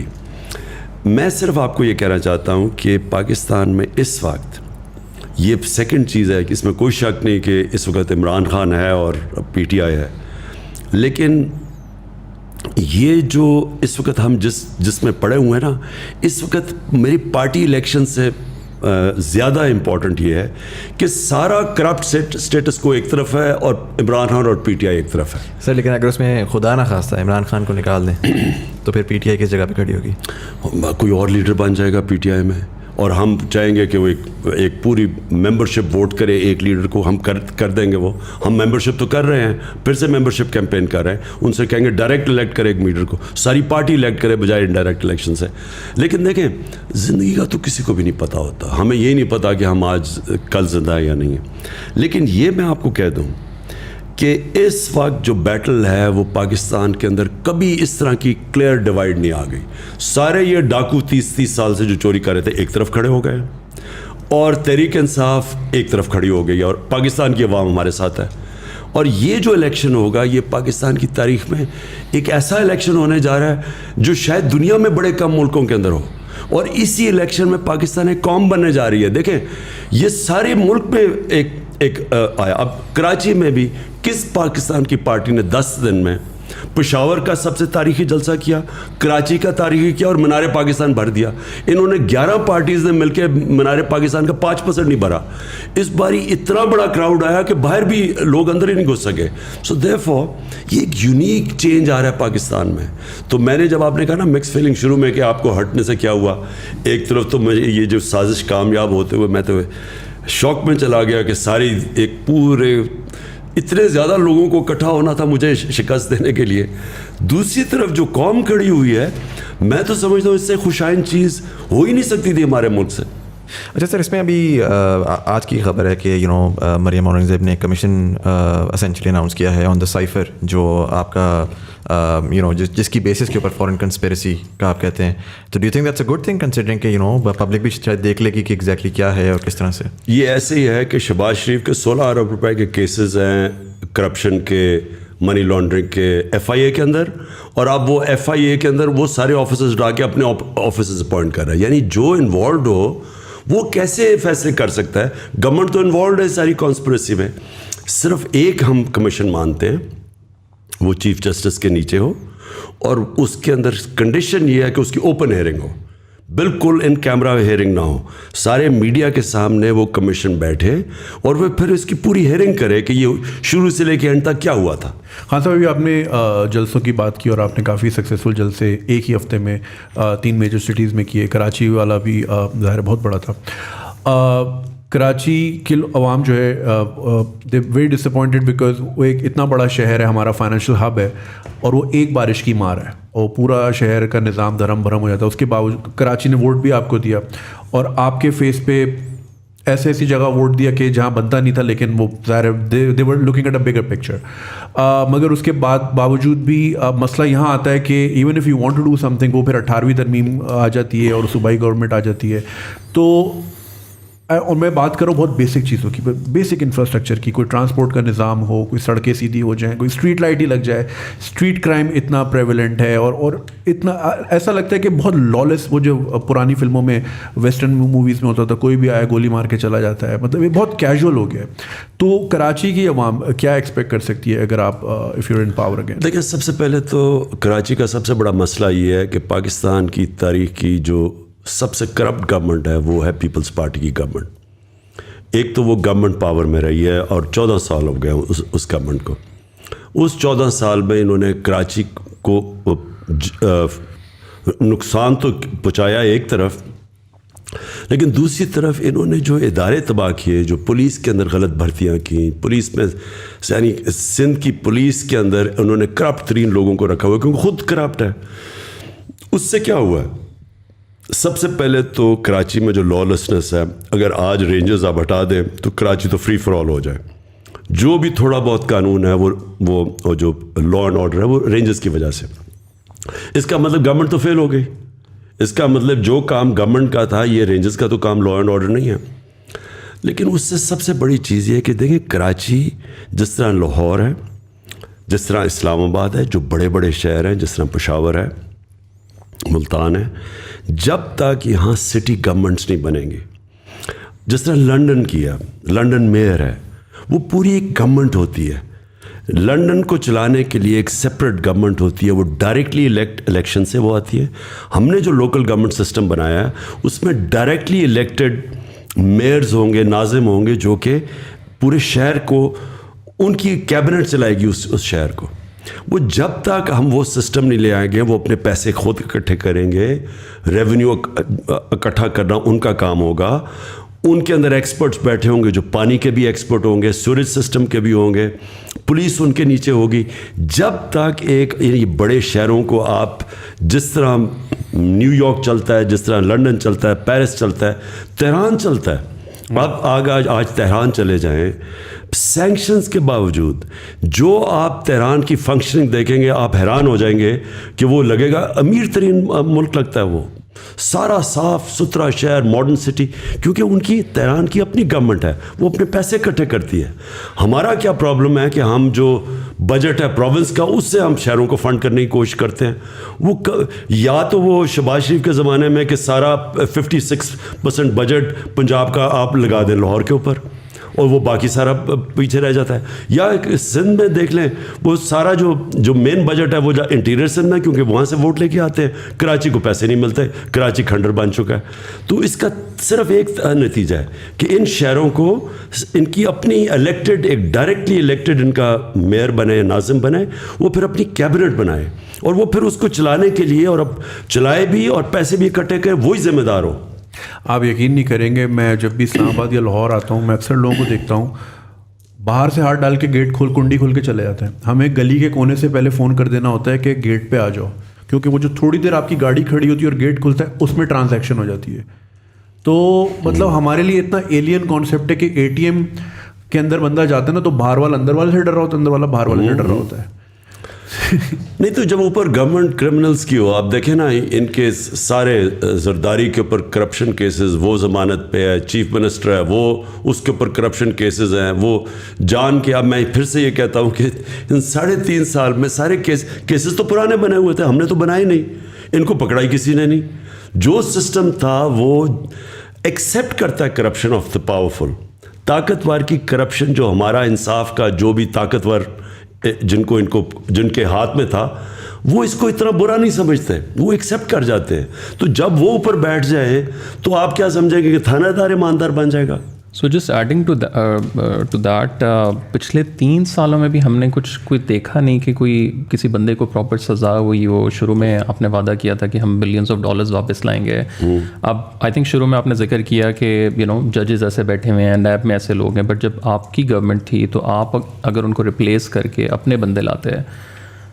نیب ایک انڈیپینڈنٹ اینٹی ہے, اس کو ان کا جو چیئرمین تھا جو ہے ابھی وہ نون لیگ کے زمانے میں اس کو اپوائنٹ کیا گیا تھا. ہم اس کو ریموو نہیں کر سکتے, ہم نیب کے اندر کوئی چینجز نہیں کر سکتے بائی لا. سو دیئرفور نیب ہمارے کنٹرول میں نہیں اور عدلیہ آزاد ہے. تو آپ ایف آئی اے کے کیسز تھے, ہمارا جو ہم نے پکڑا, یہ جو اس کی انہوں نے جو اپنے وہ جو بھی شوگر مل تھی ان کی, اس کے اندر یہ جو 16 ارب روپے کے پکڑے جو نوکروں کے نام پہ انہوں نے پیسے لیے ہوئے تھے. اب وہ تو اوپن اینڈ شٹ کیس ہے, اب ہم کریں کیا, وہ کیس ہی نہیں لگتا تھا. وہ کیس لگتا ہے کہ درد ہے, کمر درد ہے, یہ وہ ہے. میں کہتا ہوں بچایا گیا ہے اس کو, باقاعدہ اس کو بچایا گیا ہے, اور ہم پوری کوشش کرتے رہے, ہم نہیں کامیاب ہوئے. اس لیے میں کہتا ہوں کہ ہماری اس وقت ہماری جو گورنمنٹ تھی اس کو جب تک پوری پاور سے گورنمنٹ نہیں آتی, جس کو فکر نہ ہو سارا وقت کے اپنی پارلیمنٹ پارٹی بھی رکھو, پھر ایلائز کو بھی ساتھ رکھو, پھر وہ ان کو وہ ناراض ہو جاتے تھے, پھر وہ اپوزیشن ساری ان کی کرمنلز کی اکٹھی تھی, وہ پورا بلیک میل کرتی تھی. تو ہمیں ایک بڑی کمزور گورنمنٹ ملی تھی. تو اس لیے میں ہمیشہ کہتا ہوں کہ اگر مجھے اس طرح کی آگے گورنمنٹ ملی, بہتر یہ ہے کہ ہم اپوزیشن میں بیٹھے بجائے گورنمنٹ چلائیں. خان صاحب تھوڑا سا میں کانورزیشن کو سوئچ کروں گا لوکل پالیٹکس سے انٹرنیشنل پالیٹکس کی طرف, اور ہم نے دیکھا کہ دنیا جو ہے وہ ایک یونیپولر ورلڈ سے ملٹی پولر ورلڈ کی طرف بھی جا رہی ہے. ظاہر اس کی وجہ سے dynamics and foreign policy and lot of those things are changing as well. ایک چیز پرٹیکولرلی میں آپ کی پالیٹکس میں نوٹس کر رہا ہوں کہ آپ پہلے ایک sort of nationalism, anti corruption, local اس کے اوپر تھے, but recently you became more of an anti imperialist in the context of کہ پرٹیکولرلی پوسٹ برٹش امپائر کا کولیپس ہم نے دیکھا کہ ظاہر ہے وہ ایک جو گلی کا بلی تھا وہ برٹش امپائر تھا وہ ہٹا تو ایک اور بلی ایمرج کیا at the end of the day, اور ہمیشہ ہوتا ہے نظام میں جو پاورفل ہوتا ہے وہ اس طرح سے ہوتا ہے. Why do you think first of all کہ that shift has happened particularly in your politics and in your language and a lot of the ways that you talk about a lot of things. And دوسرا یہ کہ in this multipolar world, how do you see Pakistan positioning itself? Because again بہت complicated time ہے, اور بہت ایسا time ہے جس کے اندر ہٹ اور مس ہے. ہمیں نہیں پتہ آنے والے وقت میں کس طریقے سے سچویشن ایوالو کرے گی. کولڈ وار کی جو لرننگز ہیں وہ ہمارے سامنے ہیں. پاکستان نے ٹیکنیکلی اسپیکنگ ایک رائٹ پارٹی کا ساتھ دیا, اور اس کے باوجود آخر میں ہمیں اس کا فائدہ نہیں ہوا. ہمارے جو نیکسٹ ڈور نیبر ہیں انہوں نے ایک لوزنگ پارٹی کا ساتھ دیا جو ہمارے سے بہت بہتر حالات میں ہے. تو آپ کو کیا لگتا ہے کہ کس طرح سے منور تھرو کرے گا پاکستان؟ کہ ہم نے یو ایس کا ساتھ دیا, رائٹ, سو آبویس سی بات ہے کہ ٹیکنیکلی اسپیکنگ ہم لوگ ایک اچھی سپر پاور جو جیت گئی کولڈ وار, اس کے باوجود ہم نے تو کوئی ایسا نہیں دیکھا کہ ہماری ہمرز پھر رہی ہوں, ہمارے حالات بہت زبردست ہوں. On the other hand India Russia کے ساتھ تھی, اور اس کے باوجود ان کی آئی ٹی انڈسٹری, ان کی انڈسٹری اوور آل تو بڑے اچھے نکل گئے ہمارے سے. دیکھیں جی, پہلی تو ایک چیز پہلے تو میں آپ کو یہ بتاؤں کہ میری اینٹی امپیریلزم ابھی سے پالیسیز نہیں تھی. میں وہ فرسٹ جنریشن پاکستانی تھا جس کو بار بار ہمارے ماں باپ نے بتایا تھا کہ تم بڑے خوش قسمت ہو, آزاد پاکستان میں پیدا ہوئے ہو. اور ان کے اندر بڑی اینٹی یہ جو ہمیں غلامی کرنی پڑی نا انگریزوں کو, جو بھی خوددار پاکستانی تھے ان کے اندر بہت اس کے خلاف ریئیکشن تھا. تو علامہ اقبال کی جو ساری شاعری ہے, جو انہوں نے مسلمانوں کو جگانے کی کوشش کی, آپ وہ ساری شاعری اس کے اندر جو وہ کہتے ہیں کہ اس رزق سے موت اچھی ہے جس رزق سے پرواز میں کوتاہی آتی ہے. یعنی جب ایک خوددار قوم ہی اس کی پرواز اوپر ہوتی ہے. جب آپ غلامی کرتے ہیں تو آپ کبھی غلام نے کبھی بڑا کام نہیں کیا, کبھی کسی سوچا کہ کولونیل جتنے ملک تھے ان میں سے کوئی مرج کیا ہو. جب یہ ایک آزاد قوم کھڑی ہوتی ہے, سو ہمیں مسئلہ یہ ہوا کہ ہم نے آتے ساتھ ہی انڈیا کے خوف سے ہم آ گئے امریکہ کے اس کے اندر سفیر آف انفلوئنس میں, اور سیٹو اور سینٹو کی ہم نے ان سے بغداد پیکٹ کا حصہ بن گئے. جب اسرائیل نے اور برطانیہ نے حملہ کیا مصر کے اوپر, جب ناصر نے سویز کینال کو نیشنلائز کیا, تو آپ سوچیں ہم برطانیہ کے ساتھ کھڑے ہو گئے, ہم وہ مسلمانوں کے ساتھ نہیں کھڑے ہوئے. تو کیونکہ ہم شروع میں ہی ایک ڈپینڈنسی سنڈرم آ گیا. ہندوستان نے آتے ساتھ ہی انڈیپینڈنس میں فورن پالیسی بنا لی. فرق کیا تھا؟ ہندوستان کی جو اس وقت جو ان کے چیف ایگزیکٹو تھے جواہر نہرو, انہوں نے پوری سٹرگل کی تھی انڈیپینڈنس کے لیے, آزادی کے لیے, جس طرح قائد اعظم نے کی تھی. اگر قائد اعظم رہ جاتے پاکستان میں تو انہوں نے کبھی ہمیں کسی کے سامنے ہاتھ پھیلانے نہیں دینا تھا, کیونکہ وہ خوددار انسان تھے اور ان کی پالیسی بھی خوددار ہونی تھی. ہمارے میں جو ڈپینڈنسی سنڈرم آ گیا, ہم نے ایڈ کے اوپر ریلائی کیا, ہم نے اپنے پیر پہ نہیں کھڑے ہوئے, اور وہ ذوالفقار علی بھٹو نے تھوڑی سی کوشش کی, اس کو فارغ کر دیا. اس کے خلاف بھی پوری سازش ہوئی, وہاں بھی سازش ہوئی, پھر مداخلت ہوئی اور اس کو ہم نے فارغ کر دیا. اس کے بعد کبھی بھی پاکستان کی فارن پالیسی آزاد نہیں ہوئی. تو پہلے تو میں یہ کہہ دوں کہ میں ہمیشہ اینٹی پیریلسٹ تھا, کیونکہ میں تو وہ فرسٹ جنریشن پاکستانی تھا جس کو ماں باپ نے بتایا تھا تم ایک آزاد ملک میں پیدا ہوا اور آزادی کو ویلیو کرو. دوسری چیز, آپ نے یہ بات کی کہ جو ایمرجنگ سچویشن ہے دنیا میں, دیکھیں پاکستان کی پوزیشن ایک ہی ہونی چاہیے. ہمیں کبھی کسی بلاک کا حصہ نہیں بننا چاہیے. ہندوستان کسی بلاک کا حصہ نہیں بنا, ان کی خوددار پالیسی رہی, ان کی رسپیکٹ تھی دنیا میں, رہی زیادہ رسپیکٹ ان کی. ہم نے یہ جو آخر میں یہ جو وار آن ٹیرر میں ہم نے آپ کی جو اپنے جو ذلت کمائی ہے, لوگ بھی مروائے, ملک کو بھی نقصان کروایا اور ذلت بھی ملی. پاکستانی کے ہر ایک پاسپورٹ سے پوچھیں بھرے انہوں نے پاکستانی علیحدہ لائنوں میں کھڑے کرتے تھے. ہمیں most dangerous country in the world کر دیا. ہمارا قصور یہ تھا کہ ہم حکم ملا اور ہم ان کی جنگ میں شرکت کر گئے. میں چاہتا ہوں کہ پاکستان جس طرح اگر ہندوستان ہمارے ساتھ ہی آزاد ہوا تھا, ان کی انڈیپینڈنٹ فارن پالیسی ہے, وہ روس سے تیل لے رہے ہیں, انڈیا انگلینڈ امریکن ایلائی ہیں, وہ اسٹریٹجک ایلائی ہیں, اس کے باوجود وہ اپنے ملک کے لیے تیل ہے. ہمیں اجازت نہیں دی انہوں نے, اور یہ جو پتلا حکومت آئی ہے انہوں نے وہی کرنا ہے جو ان کو حکم ملنا ہے امپورٹڈ حکومت نے. لہٰذا میری فارن پالیسی بڑی کلیئر تھی, ہمیں سب سے اچھے تعلقات رکھنے چاہیے, اور یہ ہو جانا تھا. میں آپ کو بتاؤں, ایک امریکنوں کو تو عادت ہی نہیں تھی کہ پاکستان اپنی خوددار پالیسی ہوگا. انہوں نے تو جب انہیں حکم دیا روس کا دورہ کینسل کرو تو ان کو تو آئیڈیا نہیں تھا کہ پاکستان کینسل نہیں کرے گا. انہوں نے جب بیسس کا انہوں نے جب پروب کر رہے تھے انہوں نے کہا جو حکم کرے. سو ان کو بھی یہ جو نیو نارمل اس کو انہوں نے ایڈجسٹ ہو جانا تھا. انہوں نے یہ پتلے آ گئے ہیں اوپر اور یہ اب وہی کریں گے جو امریکہ کہے گا اپنے انٹرسٹ کے خلاف. خان صاحب جیسے گلوبل پوزیشننگ کی بات کی, پاکستان کا اوبویسلی پرسیپشن اتنا پازیٹیو نہیں ہے جتنا ہونا چاہیے تھا. We are not bad people, it's just we been on the wrong side of history by choice اور ادھر by someone else's choice.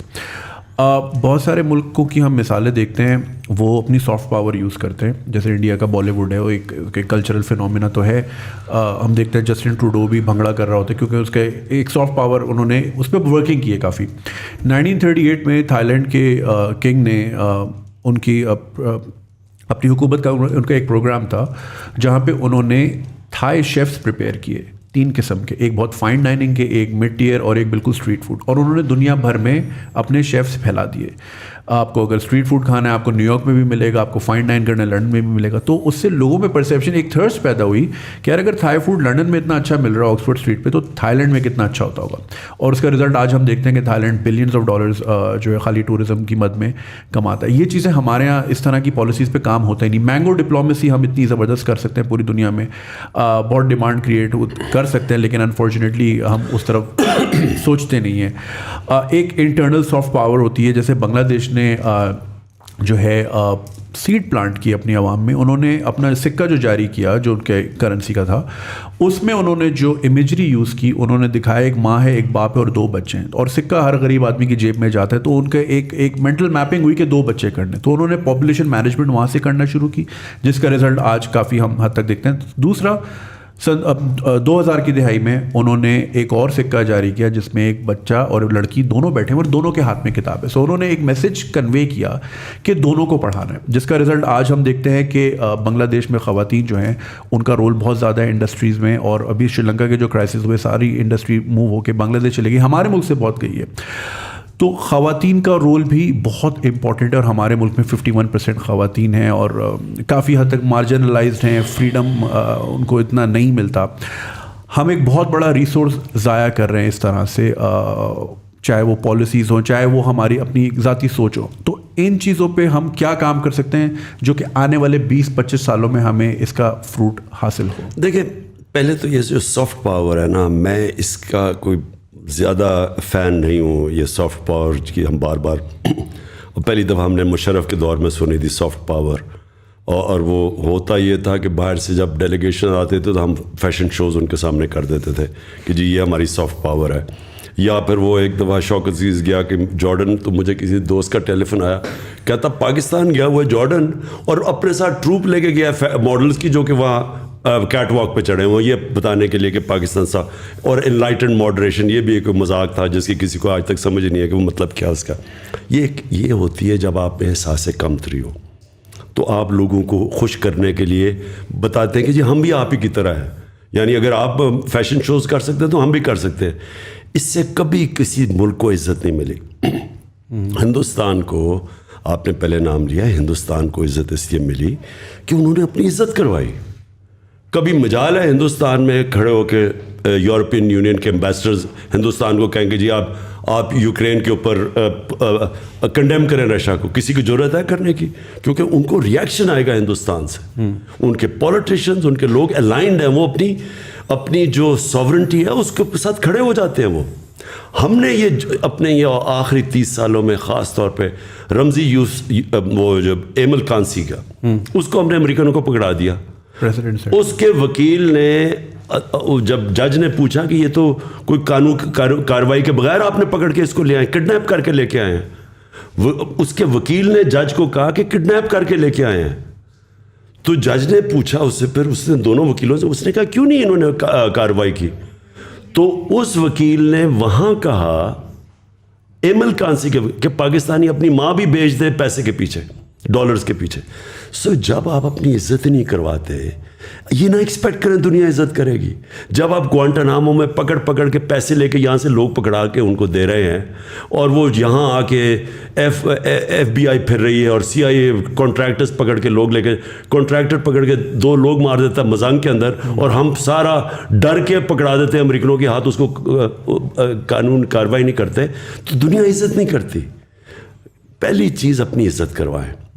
آپ نے دنیا سے عزت کروانی ہے, پہلے اپنی عزت خود کریں, اور وہ تو شروع ہوتی ہے ایک انڈیپینڈنٹ خوددار فارن پالیسی سے, اور قوم تب کھڑی ہوتی ہے. دیکھیں آپ نے, اگر ہم کب سے بھیک مانگتے پھر رہے ہیں, کب سے قرضے لیتے پھر رہے ہیں, کب سے ایڈ پر ڈلائی کر رہے ہیں. جب وہ سعودی عربیہ ہمارا جو جاتا ہے پرائم منسٹر, ساری قوم انتظار جی کیا پیسہ لے کے آئے گا. جدھر وہ آیا جی چائنا سے, میں جب بنا مجھے اتنی امبیرسنگ ہوتا تھا کہ ہمارا ملک بینکرپٹ تھا, مجھے پیسے مانگنے پڑتے تھے قرضوں کے پیچھے, یہ Saudi Arabia, U A E, China سے. میں آپ کو یقین دلاؤں کہ 3.5 سال میں جو مجھے سب سے زیادہ شرم آئی وہ تب آئی جب مجھے ان سے پیسے مانگنے پڑتے تھے.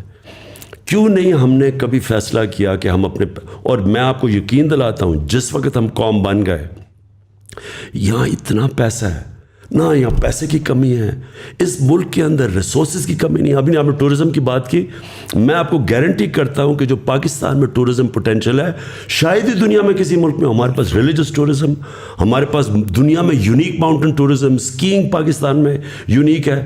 ہمارے یہ جو کوسٹل بیلٹ ہے ساری, ایسی وہاں کوسٹل بیلٹ کے اوپر بیچز ہیں جو میں نے کہیں دنیا میں بھی نہیں دیکھی. ایمرلڈ پانی ہے وہاں, لیکن کبھی کسی نے سوچا ہی نہیں. یہ انٹیپڈ ہے ہمارا ملک.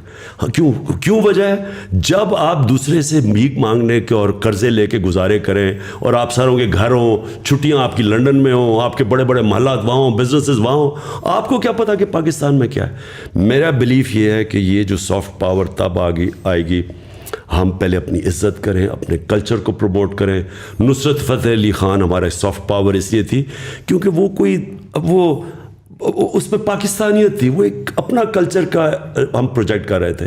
ہم کرتے کیا ہے کہ یا فیشن شوز کو نہ تیتے رہتے ہیں نہ بٹے رہتے ہیں, اور اس سے رسپیکٹ نہیں ملتی. سب coming back to the local politics, ایک سوال سوشل میڈیا پہ بہت زیادہ پچھلے 2-3 سالوں میں چلتا رہا ہے کہ خان صاحب کا بزدار صاحب کے ساتھ کیا خاص محبت کا رشتہ ہے, کہ بہت دفعہ ہوا کہ وہ جا رہے ہیں آ رہے ہیں, بہت سے لوکل پارٹیز چاہتی تھیں کہ وہ چلے جائیں, اس سے پہلے بہت سے لوگ ان کو جانتے بھی نہیں تھے. So what was like your relationship? دیکھیں ہمارا اصل میں ہوا کیا, ہم ایکسپیکٹ کر رہے تھے شاہ محمود قریشی, انہوں نے 2 سیٹوں پہ الیکشن لڑے تھے, تو ہم ایکسپیکٹ کر رہے تھے کہ شاہ محمود جیتیں گے الیکشن اور وہ پھر بنیں گے پنجاب کے چیف منسٹر. وہ الیکشن ہار گئے. جب وہ الیکشن ہار گئے تو ہمارے پاس اس وقت چوائس یہ تھی کہ ہم علیم خان کو بناتے تھے. علیم خان کے اوپر کرپشن کیس ہو گیا نیب میں, تو ہم نے عثمان کو, میں نے اس لیے چوز کیا, ایک کہ اس کی ٹوٹل لائلٹی تھی. جب میں نے عثمان کو کہنا تھا کہ اگر ہم کسی اور کو ریپلیس کرنا چاہتے تو وہ تیار تھے, ان کا کوئی پرابلم نہیں تھا. اور جب میں نے انہیں کہا تو انہوں نے آرام سے اپنا استعفیٰ دے دیا, یعنی کہ ان کو کوئی پرابلم نہیں ہوا. دوسرا ایشو, دوسری وجہ جس کو میں نے اور کسی کو نہیں چوز کیا, عثمان کو, عثمان سب سے غریب جو علاقہ ہے پنجاب کا, ڈی جی خان کے ٹرائبل ایریا سے تھے. نہ وہاں پانی ہے, نہ وہاں بجلی ہے, نہ وہاں ہاسپٹلز ہیں. ان کی مجھے جو سب سے چیز یہ تھی کہ ان کو پتہ تھا کہ عام آدمی مشکلوں میں گزارا کیسے کرتا ہے. میری جو ساری مشن سٹیٹمنٹ ہے وہ یہ ہے کہ ہم نے لوگوں کو غربت سے نکالنا ہے. تو عثمان کے دور میں جو سوشل پروٹیکشن پروگرامز آئے, اور جو سب سے بڑا پاکستان کی تاریخ کا ہیلتھ کارڈ, ہیلتھ انشورنس ہر خاندان کو دینے کا فیصلہ کیا, آپ امیجن نہیں کر سکتے کہ یہ میرے نہیں خیال میں کہ اور کسی نے ماننا تھا. عثمان کو امیجیٹلی سمجھ آ گئی کہ غریب آدمی اگر اس کے خاندان کے پاس ہیلتھ انشورنس ہو اور کسی بھی ہاسپٹل میں اپنا علاج کروا سکتا ہے. یہ یاد رکھیں کہ ہیلتھ انشورنس میں پرائیویٹ ہاسپٹلز میں جدھر کوئی غریب آدمی سوچ بھی سکتا ہے گھسنے کا, آج وہ جا کے اپنا علاج کروا سکتا ہے. ڈاکٹرز ہاسپٹل میں نے 2 تو جانتا ہوں جنہوں نے جا کے ہارٹ کے آپریشن کروائے ہیں, جو بیچارہ غریب آدمی گھس بھی نہیں سکتا, ایک ڈرائیور نے جا کے کروایا. تو یہ جو اس کی تھی نا, کہ جو اس کی ایمپتھی تھی, اس کے اندر جو انسانیت تھی, وہ مجھے بڑا اپیل کیا. کہ کیونکہ میں نے جب انٹرویو کیا تو میں نے اسے پوچھا کہ تم کیا کرنا چاہتے ہو. وہ کہتا ہے جی لوگوں کو بنیادی چیزیں ضرور, پانی مل جائے لوگوں کو, صاف پانی, لوگوں کے پاس بجلی پہنچ جائے, اور پھر ہاسپٹل ہو. یعنی جب ایک تکلیف میں انسان ہوتا ہے, دیکھیں جب تکلیف میں ہوتا ہے نا انسان, ایک گھر میں بیماری ہو گئی اور آپ کے پاس کہیں جانے کی جگہ نہیں ہے, وہ بے بسی وہ صرف وہ جانتے ہیں جو گزرے ہوں. تو مجھے اس کی بڑی یہ چیزیں پسند آئی, اور میں سمجھتا ہوں کہ اس نے بڑا اچھا کام کیا عثمان نے. سر یوتھ کے بارے میں ایک سوال کرنا چاہوں گا. پرٹیکولرلی ریسنٹلی ایک اسٹیٹمنٹ آئی تھی جس میں وہ تھا کہ یوتھ از ایل انفارمڈ. پھر ساتھ کل مالک صاحب ایک اینکر انہوں نے بھی یہ بات بولی کہ یوتھ جو ہیں وہ شاید انفارمڈ ہے لیکن پولیٹیکلی وہ انٹلیکچوئل ڈیپتھ نہیں ہے. آئی فیل لائک کہ بڑا 60% of the population is youth right now. Pakistan میں دیکھ رہا تھا کہ اگر میں 18 سے 30 کی عمر نکالوں تو جو آپ کا ووٹ بینک ہے اس میں 44% ووٹ جو ہے وہ اس پاپولیشن کا. اسینشلی اگلی الیکشن یہ ڈیفائن کر سکتے ہیں کون جیتے گا کون نہیں جیتے گا. تو یہ جو اسٹیٹمنٹ ہے یہ آلموسٹ ایسے لگتا ہے کہ ایک نیریٹو بلڈ کیا جا رہا ہے, اور یہ بڑا ڈیمیجنگ ہے نوجوانوں کے لیے کہ یار ہم مطلب ہماری کیپیبلٹی کوئی نہیں ہے, ہم جو کر رہے ہیں جو سوچ رہے ہیں وہ ارریلیونٹ ہے. اور اسی کے ساتھ ساتھ تو پوچھنا میں یہ چاہوں گا, پر پہلے تو یہ کہ how do you see the youth, and دوسرا آپ کی کرنٹ گورنمنٹ میں بھی ہم نے دیکھا کہ youth even though you came in from the view of the youth, وہ ریپرزنٹیشن نہیں ملی, وہ یوتھ کو وہ اپرچونٹی نہیں ملی جو کہ ہم چاہتے تھے کہ یار شاید ہمیں ہماری بات سنی جائے گی. شاید ایک تو ایم این ایز میں زیادہ اماؤنٹ یوتھ کی ہوگی, بٹ چلیں ایم این ایز نہ بھی ہوں, اس کے بعد پھر آ کے یوتھ کو اٹھایا جائے گا اور ان سے پوچھا جائے گا کیا صحیح کیا غلط کیا کرنا چاہیے. لیکن ہم جاتے بھی تھے تو ہمیں جو ہے نا وہ بچے کہہ کے سائڈ پہ کر دیا جاتا تھا کہ یار یہ تو بچے ان کو کیا پتہ, 10 سال کی ایکسپیرینس 15 سال کی ڈگری. دنیا بڑی بدل چکی ہے اب, آج کل نئے نوجوان جو ہیں وہ بڑے انوویٹیو ہیں, وہ ڈسرپٹیو ہیں. ہم کہتے ہیں ہم نے ڈسرپشن کرنی ہے, لیکن اگر ہم یوتھ کا ویٹ کرتے رہیں گے کہ وہ جب 50 کے ہوں گے تبھی ڈسرپٹیو ہوں گے تو وہ تو دے لوز دے رہے ہیں. دیکھیں دو مختلف چیزیں. آپ نے یہ کہا کہ کسی نے یہ کہا کہ جو یوتھ کو سمجھ نہیں ہے یا یوتھ بڑی ایل انفارمڈ ہے, یہ بڑی ایک کانڈسینڈنگ ایک غلط ویو ہے.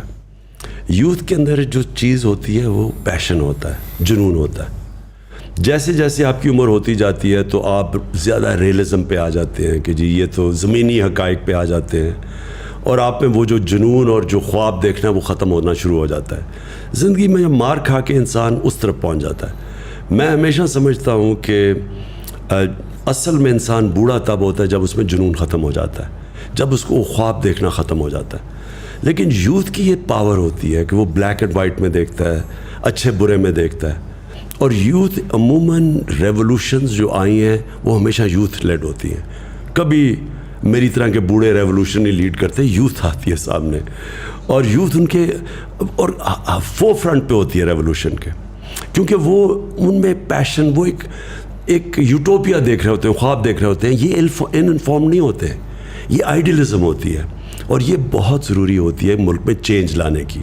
اگر آپ نے یہ پرانے سسٹم جو کہ پٹا ہوا سسٹم جس نے ملک کو یہاں مقروض کر کے, اور یہ جو کہتا ہے نا لائف سپورٹ مشین پہ رکھا ہوا ہے, اور یہ کہتا ہے بیگز آر ناٹ چوزرز, تو یہ کس نے کیا تھا؟ یہی لوگ ہیں 30 سال سے جو باریاں لے رہے ہیں, انہوں نے تو یہاں تک پہنچایا ہے. تو ان کو جب ہٹائے گا تو وہ ایک یوتھ کا جنون ہٹائے گا, جو میرا ایمان ہے کہ یہ بالکل وائپ آؤٹ ہو جائیں گے اس آنے والی الیکشن میں. یہ جو پرانے لوگ ہیں اور ان کو یوتھ ان کو ہٹائے گا. اور یہ ہمیں اللہ کا شکر ادا کرنا چاہیے کہ ہمارا ایک ینگ پاپولیشن ہے جس میں یہ ایک جنون ہے اور چینج کا. جہاں تک آپ بات کریں کیا آپ کو منسٹر بنا دینے چاہیے یوتھ کے, کیونکہ وہ ایک آپ کی یوتھ کی پارٹی ہے, آپ کو منسٹر وہ آدمی بنانا چاہیے جس کی سب سے زیادہ کیپبلٹی ہو وہ منسٹری چلانے کے لیے, کیونکہ ایونچولی آپ نے گورننس دینی ہے. گورننس تب دیں گے جب کیپبل لوگ آپ کے اوپر بیٹھے ہوئے ہو. وہ اگر یوتھ ہے, اب مراد سعید ہے, اس کو ہم نے 2 منسٹریاں دی ہوئی تھیں اور اس نے بڑا زبردست کام کیا, لیکن اگر ہمیں اور کوئی مل جاتا تو اس کو بھی ہم اوپر لے آتے. تو وہ ڈپینڈ وہ منسٹر آپ کا میرٹ پہ آنا چاہیے, چاہے وہ ینگ ہو چاہے اولڈ ہو. ہاں صاحب, یوتھ کی بات کی ابھی آپ کے انٹرویو کے بعد میں کراچی میں ایک 15 سال کے بچے سے میرا انٹرویو ہے جس نے بلاک چین اور NFT نان فنجیبل ٹوکنس کی ٹیکنالوجی کی مدد میں 1 کروڑ روپے کمایا ہے, مگر وہ 15 سال کا بچہ بینک اکاؤنٹ نہیں کھول سکتا ہے اس ملک میں. تو پوائنٹ از یہاں پہ 15 سال کے بچوں کا یہ پوٹینشیل ہے, مگر ان کی قسمت کا پین جس کے ہاتھ میں, وہ صاحب جو ہے ٹائپ رائٹر پہ ٹرین ہوئے تھے, which is fine, not being adjusted, this is how the world works. مگر میرا جو ابھی تک کا تھیسس ہے وہ یہ ہے کہ جو ایک تھاٹ بیٹھی ہوئی نا ٹیبل کے اس پار, وہ اپنی ایگو میں پھنس گئی ہے کہ یہ 15 سال کا بچہ ہمیں کیا بتائے گا. اور یہ ایٹیٹیوڈ جو ہے نا یوتھ کو ڈرائیو کر رہا ہے. انہوں نے دبا کے ڈاؤن لوڈ کیے ہوئے فارم کینیڈا کے امیگریشن کے, اور وہ آپ سے اگلا سوال بھی میرا یہ تھا کہ بچے پوچھ رہے ہیں بھر لیں یا رک جائیں ابھی تھوڑا سا. تو اس کو پھر ہم کیسے ٹیکل کریں, یہ برین ڈرین جو اتنا ہونے جا رہا ہے. اور آپ ماشاء اللہ آپ نے اتنا ٹریول کیا, آپ نے دنیا بھر فنڈ ریزنگ کی ہے. میری آپ کے مقابلے میں بہت لمیٹڈ ٹریولنگ ہے, لیکن میں جتنے پاکستانیوں سے ملا ہوں they are doing phenomenal work. ایک بچہ, میری ایک ویڈیو میں نے کوئی بنائی تھی کہ کچھ جرمنی میں کچھ اسٹوڈنٹس ملے تھے, انہوں نے سمجھایا تھا کس طرح آپ ویزا لے کے آ سکتے ہو. کوئٹہ کے آؤٹسکرٹس میں ایک بندے نے, وہ کوئٹہ ماموں کے گھر آیا, نیٹ سے وہ ویڈیو دیکھی, 2 سال بعد وہ وہاں پہنچا. اب وہ روجر فیڈرر کا وہ جو ہے اس کا اسپورٹس فزیشین ہے, اسپورٹس فزیشین, اس کی رینج آف موشن چیک کر رہا ہے. فٹ بالر بائرن میونخ کے جو فٹ بالر ہیں وہ اس میں آ رہے ہیں. مطلب کیا وہ کہہ رہے ہیں میرے پاس یہاں پہ کچھ بھی نہیں تھا. He wants to come back and give back to the country, لیکن وہ کہاں جائے. تو اس طرح کا ہم بہترین جو ٹیلنٹ ہے وہ تیزی سے جا رہا ہے, اور فگرز آپ کے سامنے بھی ہوں گے کتنے اوورسیز پاکستانی بڑھتے جا رہے ہیں. مجھے تو لگتا ہے کہ ہماری پالیسی ہے کہ سب کو اوورسیز بھیج دو تاکہ پھر ریمیٹنس ہے اور ہمارا ملک چلے. دیکھیں 2 چیزیں, ایک کہ اوورسیز پاکستانیز کے اندر ہمارا سب سے اچھا ٹیلنٹ چلا گیا ہے, کوئی شک نہیں, کیونکہ میں سب سے زیادہ میرا اوورسیز پاکستانی سے انٹریکشن ہے, اور اس میں کوئی شک نہیں کہ کیونکہ ہمارا جو سسٹم ہے وہ اینٹی میرٹوکریسی ہے, روکتی ہے میرٹ کو. اور اکراس دا بورڈ میں آپ کو میں تو اسپورٹس کی بھی بات کر رہا ہوں کہ اسپورٹس کے اندر جو سارا سیٹ اپ بنا ہوا ہے وہ ہے ہی میرٹ کے اگینسٹ. اس کے اندر یعنی ڈسپائٹ دا سسٹم تو شاید کوئی اوپر آ جائے, وہ سسٹم اوپر نہیں لے کے آتا. اور وہ ہر فیلڈ میں ہے. میں نے جو گورنمنٹ کے اندر بھی دیکھی, ہماری بیوروکریسی کے اندر جو سسٹمز بن چکے ہیں وہ اندر آنے نہیں دیتے لوگوں کو. ہم نے کوشش کی 2-3 دفعہ باہر سے پاکستانیوں کو ہم نے بڑے وہ انتھیوزیاسٹکلی آئے, لیکن وہ سسٹم ان کو فنکشن نہیں کرنے دے رہا تھا. میں نے دیکھا کہ وہ ہر جگہ ان کو ڈسٹرب کرتا تھا. سو جو جنگ ہے نا جی, میں اب پھر سے واپس آتا ہوں, وہ ہے رول آف لاء کی. رول آف لاء جو ہے نا وہ کرٹیکل ہے ایک معاشرے کی سکسیس میں. رول آف لاء کا دوسرا حصہ میرٹ ہے. ایک رول آف لاء کا حصہ ہے کہ سب قانون کے نیچے آ جائیں, دوسرا اس کا ہے میرٹوکریسی. جب رول آف لاء ہوتا ہے تو میرٹ آ جاتی ہے. اور جدھر آپ نے اوورسیز پاکستانیز کی بات کی, بالکل کوئی شک نہیں کہ وہ یہاں کیونکہ سسٹم ان کو روکتا ہے وہ باہر چلے جاتے ہیں, اور باہر کیونکہ ان میں پیشن ہوتا ہے, ان کے اندر صلاحیت ہوتی ہے, وہ جب سسٹم لیول پلینگ فیلڈ دیتا ہے وہ اوپر آ جاتے ہیں, اور آؤٹ اسٹینڈنگ پاکستانی باہر بیٹھے. لیکن ایک چیز یاد رکھیں, جتنا بھی کامیاب ہو جائے باہر پاکستانی, آخر میں وہ وہاں کا کبھی بھی اس کو وہ عزت یا اس کا مقام نہیں ہو سکتا جو اپنے ملک میں ہوتا ہے. میں 20-30 سال باہر اپنی زندگی کرکٹ بھی کھیلتا تھا, جانتا تھا, لیکن میں نے کبھی یہ نہیں فیل کیا, حالانکہ مجھے انہوں نے بڑا اس سوسائٹی کا حصہ بھی تھا میں, اور بڑا ویلکم بھی کیا, اور بڑے کم برٹش سوسائٹی کے اندر لوگوں کو اس طرح ایکسیپٹ کرتے ہیں, لیکن میں نے کبھی اس کو اپنا گھر نہیں سمجھا. کیونکہ میں پاکستانی تھا, جو مرضی میں کر لوں, میں انگریز تو بن نہیں سکتا. آپ اگر گدھے کے اوپر لکیریں ڈال دیں تو وہ زیبرا نہیں بن جاتا, وہ گدھا ہی رہتا ہے. تو اس لیے جو جتنے بھی ہمارے باہر پاکستانی ہیں ان کی خواہش یہ ہے کہ ایک ہمارا ملک ایسا بنے جدھر میرٹوکریسی رول آف لاء آ جائے, جس کے لیے اسٹرگل کرنی. اوور نائٹ نہیں ہو سکتا. یہ کوئی بھی معاشرہ ایک بٹن دبا کے چینج نہیں ہوتا. ایک معاشرہ اسٹرگل کرتا ہے اپنے آپ کو چینج کرنے کے لیے, کیونکہ اسٹیٹس کو بیٹھا ہوتا ہے, مافیاز بیٹھے ہوتے ہیں جو روکتے ہیں, جو ایک کرپٹ سسٹم سے فائدہ اٹھا رہے ہیں. تو ایک معاشرہ اسٹرگل کرتا ہے, جدوجہد کرتا ہے, جہاد کرتا ہے. لیکن جب پاکستان جیسے جیسے یہ چینج آئے گا, بہت بڑا ٹیلنٹ پاکستانی واپس آئے گا. Right, we're at the 1 hour 30 minute mark almost, or we're going to wrap this up as well. میں چاہوں گا کہ طرح جو ہے ایک لاسٹ کوشچن پوچھ لیں. پچھلے 3 سال کا کوئی ریگریٹ ہے آپ کا؟ دیکھیں, ایک تو زندگی میں کوئی شارٹ کٹ نہیں ہے. اگر آپ پہلی دفعہ آپ کی پارٹی گورنمنٹ میں آئی ہے اور آپ نے چینجز کرنے ہیں اور آپ نے ریفارمز کرنا ہے, اور وہ آپ کے پاس اتنی کمزور گورنمنٹ ہے جو کہ کولیشن میں تھوڑی سی آپ کی میجورٹی ہے, وہ اس میں ریفارمز کرنا بڑا مشکل تھا. تو میں نے پہلے تو ریگریٹ یہ ہے کہ مجھے امیجیٹلی الیکشنز پہ چلے جانا چاہیے تھا, اور مجھے اگر کلیئر میجورٹی نہ ملتی تو میں اپوزیشن میں بیٹھتا. لیکن آن دا ادر ہینڈ جو میں نے سیکھا ہے 3.5 سال میں, یعنی میں نے وہ چیزیں سیکھی ہیں جو میں اب پیچھے دیکھتا ہوں, تو اگر اب اللہ نے کبھی موقع دیا تو مجھے پہلے سے ہی پتہ ہوگا کہ میں نے آتے ساتھ ہی, کیونکہ جب آپ آتے ہیں وہ ٹائم ہوتا ہے آپ میکسیمم چینجز کر دیں. تو مجھے اب پتہ ہے کہ میں نے کیا کیا چینجز کرنے ہیں, کیونکہ وہ اگر آپ شروع میں چینجز نہیں کرتے بعد میں نہیں ہو سکتے. تو جب آپ کی میکسیمم طاقت ہوتی ہے تب وہ مین چینجز کریں. تو وہ تو میں نے پرائرٹائز بھی کر لیا. اور پھر دوسری چیز کہ پہلے سے آپ کو پتہ ہونا چاہیے کہ جو آپ کی جگہ ہیں کس نے ان کے اوپر آ کے بیٹھنا ہے. وہ ہم پہلے پاور میں, پہلے تو خیر ہماری گورنمنٹ یا کوئی 2-3 دن پہلے پاور سے پورے نمبرز پورے ہوئے. جب نمبرز پورے ہوئے تو پہلے جب گورنمنٹ آئی تو تب ہمیں پریزنٹیشنز ملنی شروع ہوئی کہ ایک اداروں میں کیا سچویشن ہے. تو وہ فائر فائٹنگ ہی اس وقت ہو رہی تھی. آپ کے پاس پلاننگ ہی ہو سکتی ہے. اس وقت انشاءاللہ پلان کر کے آئیں گے اور پتہ ہوگا کہ کرنا کیا ہے. لوگوں کو بھی پہلے سے آئیڈینٹیفائی کریں گے کہ کی جگہ کے اوپر کون سے لوگ بیٹھے ہیں. یہ اور ریگریٹ میرا سب سے بڑا یہ ہے کہ ہمارے پاس جو ہم کر بھی سکتے تھے, جو بڑے بڑے کرمنلز اور جو مافیاز تھے, حالانکہ ہم نے بڑی زمینیں چھڑوائیں, قبضے گروپس سے پکڑا, گورنمنٹ کی زمینوں کے اوپر یہ پولیٹیشنز نے قبضے کیے ہوئے تھے وہ سارے چھڑوائے.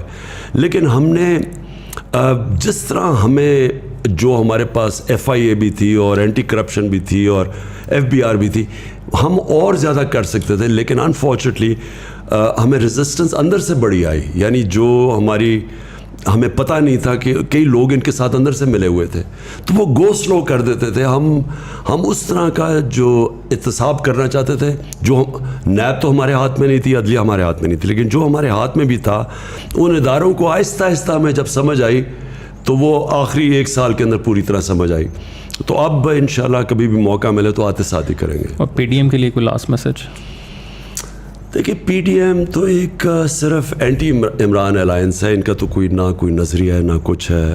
ان کی صرف ایک چیز ہے, کیونکہ سب کے اوپر زیادہ تر یہ ضمانت پہ ہیں, کرپشن کے کیسز ہیں, اور ان کی صرف کسی کوشش یہ ہوگی کہ کسی طرح عمران خان اور PTI کو یہ کامیاب نہ ہونے دے, کیونکہ ہم کامیاب ہوتے ہیں تو ان کی پالیٹکس ختم ہو جاتی ہے. تو اس لیے یہ ایک ان نیچرل سی الائنس ہے جو پازیٹیو نہیں ہے, ایک نیگیٹو الائنس ہے. صرف یہ کہ ایک آدمی کے ڈر سے اور پارٹی کے ڈر سے یہ سب اکٹھے ہیں. رائٹ سر, اگر ریپ دس اپ, میں بس ایک سوال آپ سے پوچھوں گا, جنرلی میں سب گیسٹ سے پوچھتا ہوں. I want to channel Imran Khan the human, not Imran Khan the politician. آپ کی ظاہر ایک جرنی رہی ہے, کرکٹ کے کریئر میں آپ کی ایک جرنی تھی, اس کے بعد پھر as a philanthropist and then as a politician. ابھی 2023 چل رہا ہے, آج سے 27 سال بعد 2050 کا پاکستان ہوگا, آلموسٹ 103 سال کا پاکستان ہو چکا ہوگا.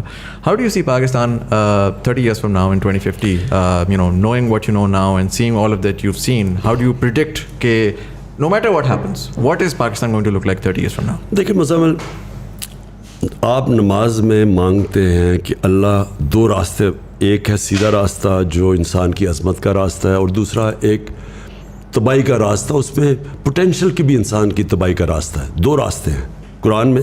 آپ صرف نماز میں ایک اللہ سے یہی صرف مانگتے ہیں کہ مجھے اس راستے پہ لگا.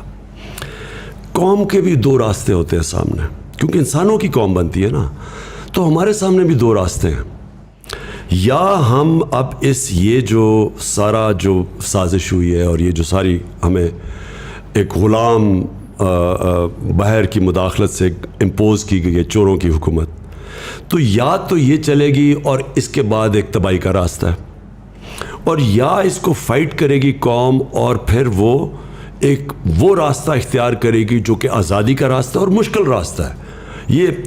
یہ جو غلامی کا راستہ ہے یہ لگتا آسان ہے, اٹریکٹیو لگتا ہے کہ جی آپ کو پیسے بھی مل جائیں گے, تھوڑی ایڈ بھی مل جائے گی, آپ کو لائف سپورٹ مشین میں بھی تھوڑی چیز پمپ ہو جائے گی کہ آپ آگے چلتے جائیں, پھر تھوڑی دیر کے بعد آپ بھیک مانگیں. ذلت کا راستہ ہے.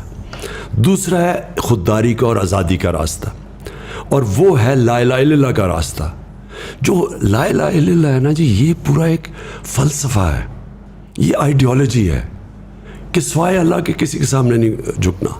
ایک غیرت کا راستہ ہے, خودداری کا راستہ ہے, اور انسان کی عظمت کا راستہ ہے. کیونکہ پھر انسان جب اپنے پیر پہ کھڑا ہوتا ہے اور اللہ پہ رلائے کرتا ہے, ہمیشہ وہ قوم اوپر جاتی ہے. جو مدینہ کی ریاست تھی وہ کیوں اللہ ہمیں کہتا ہے کہ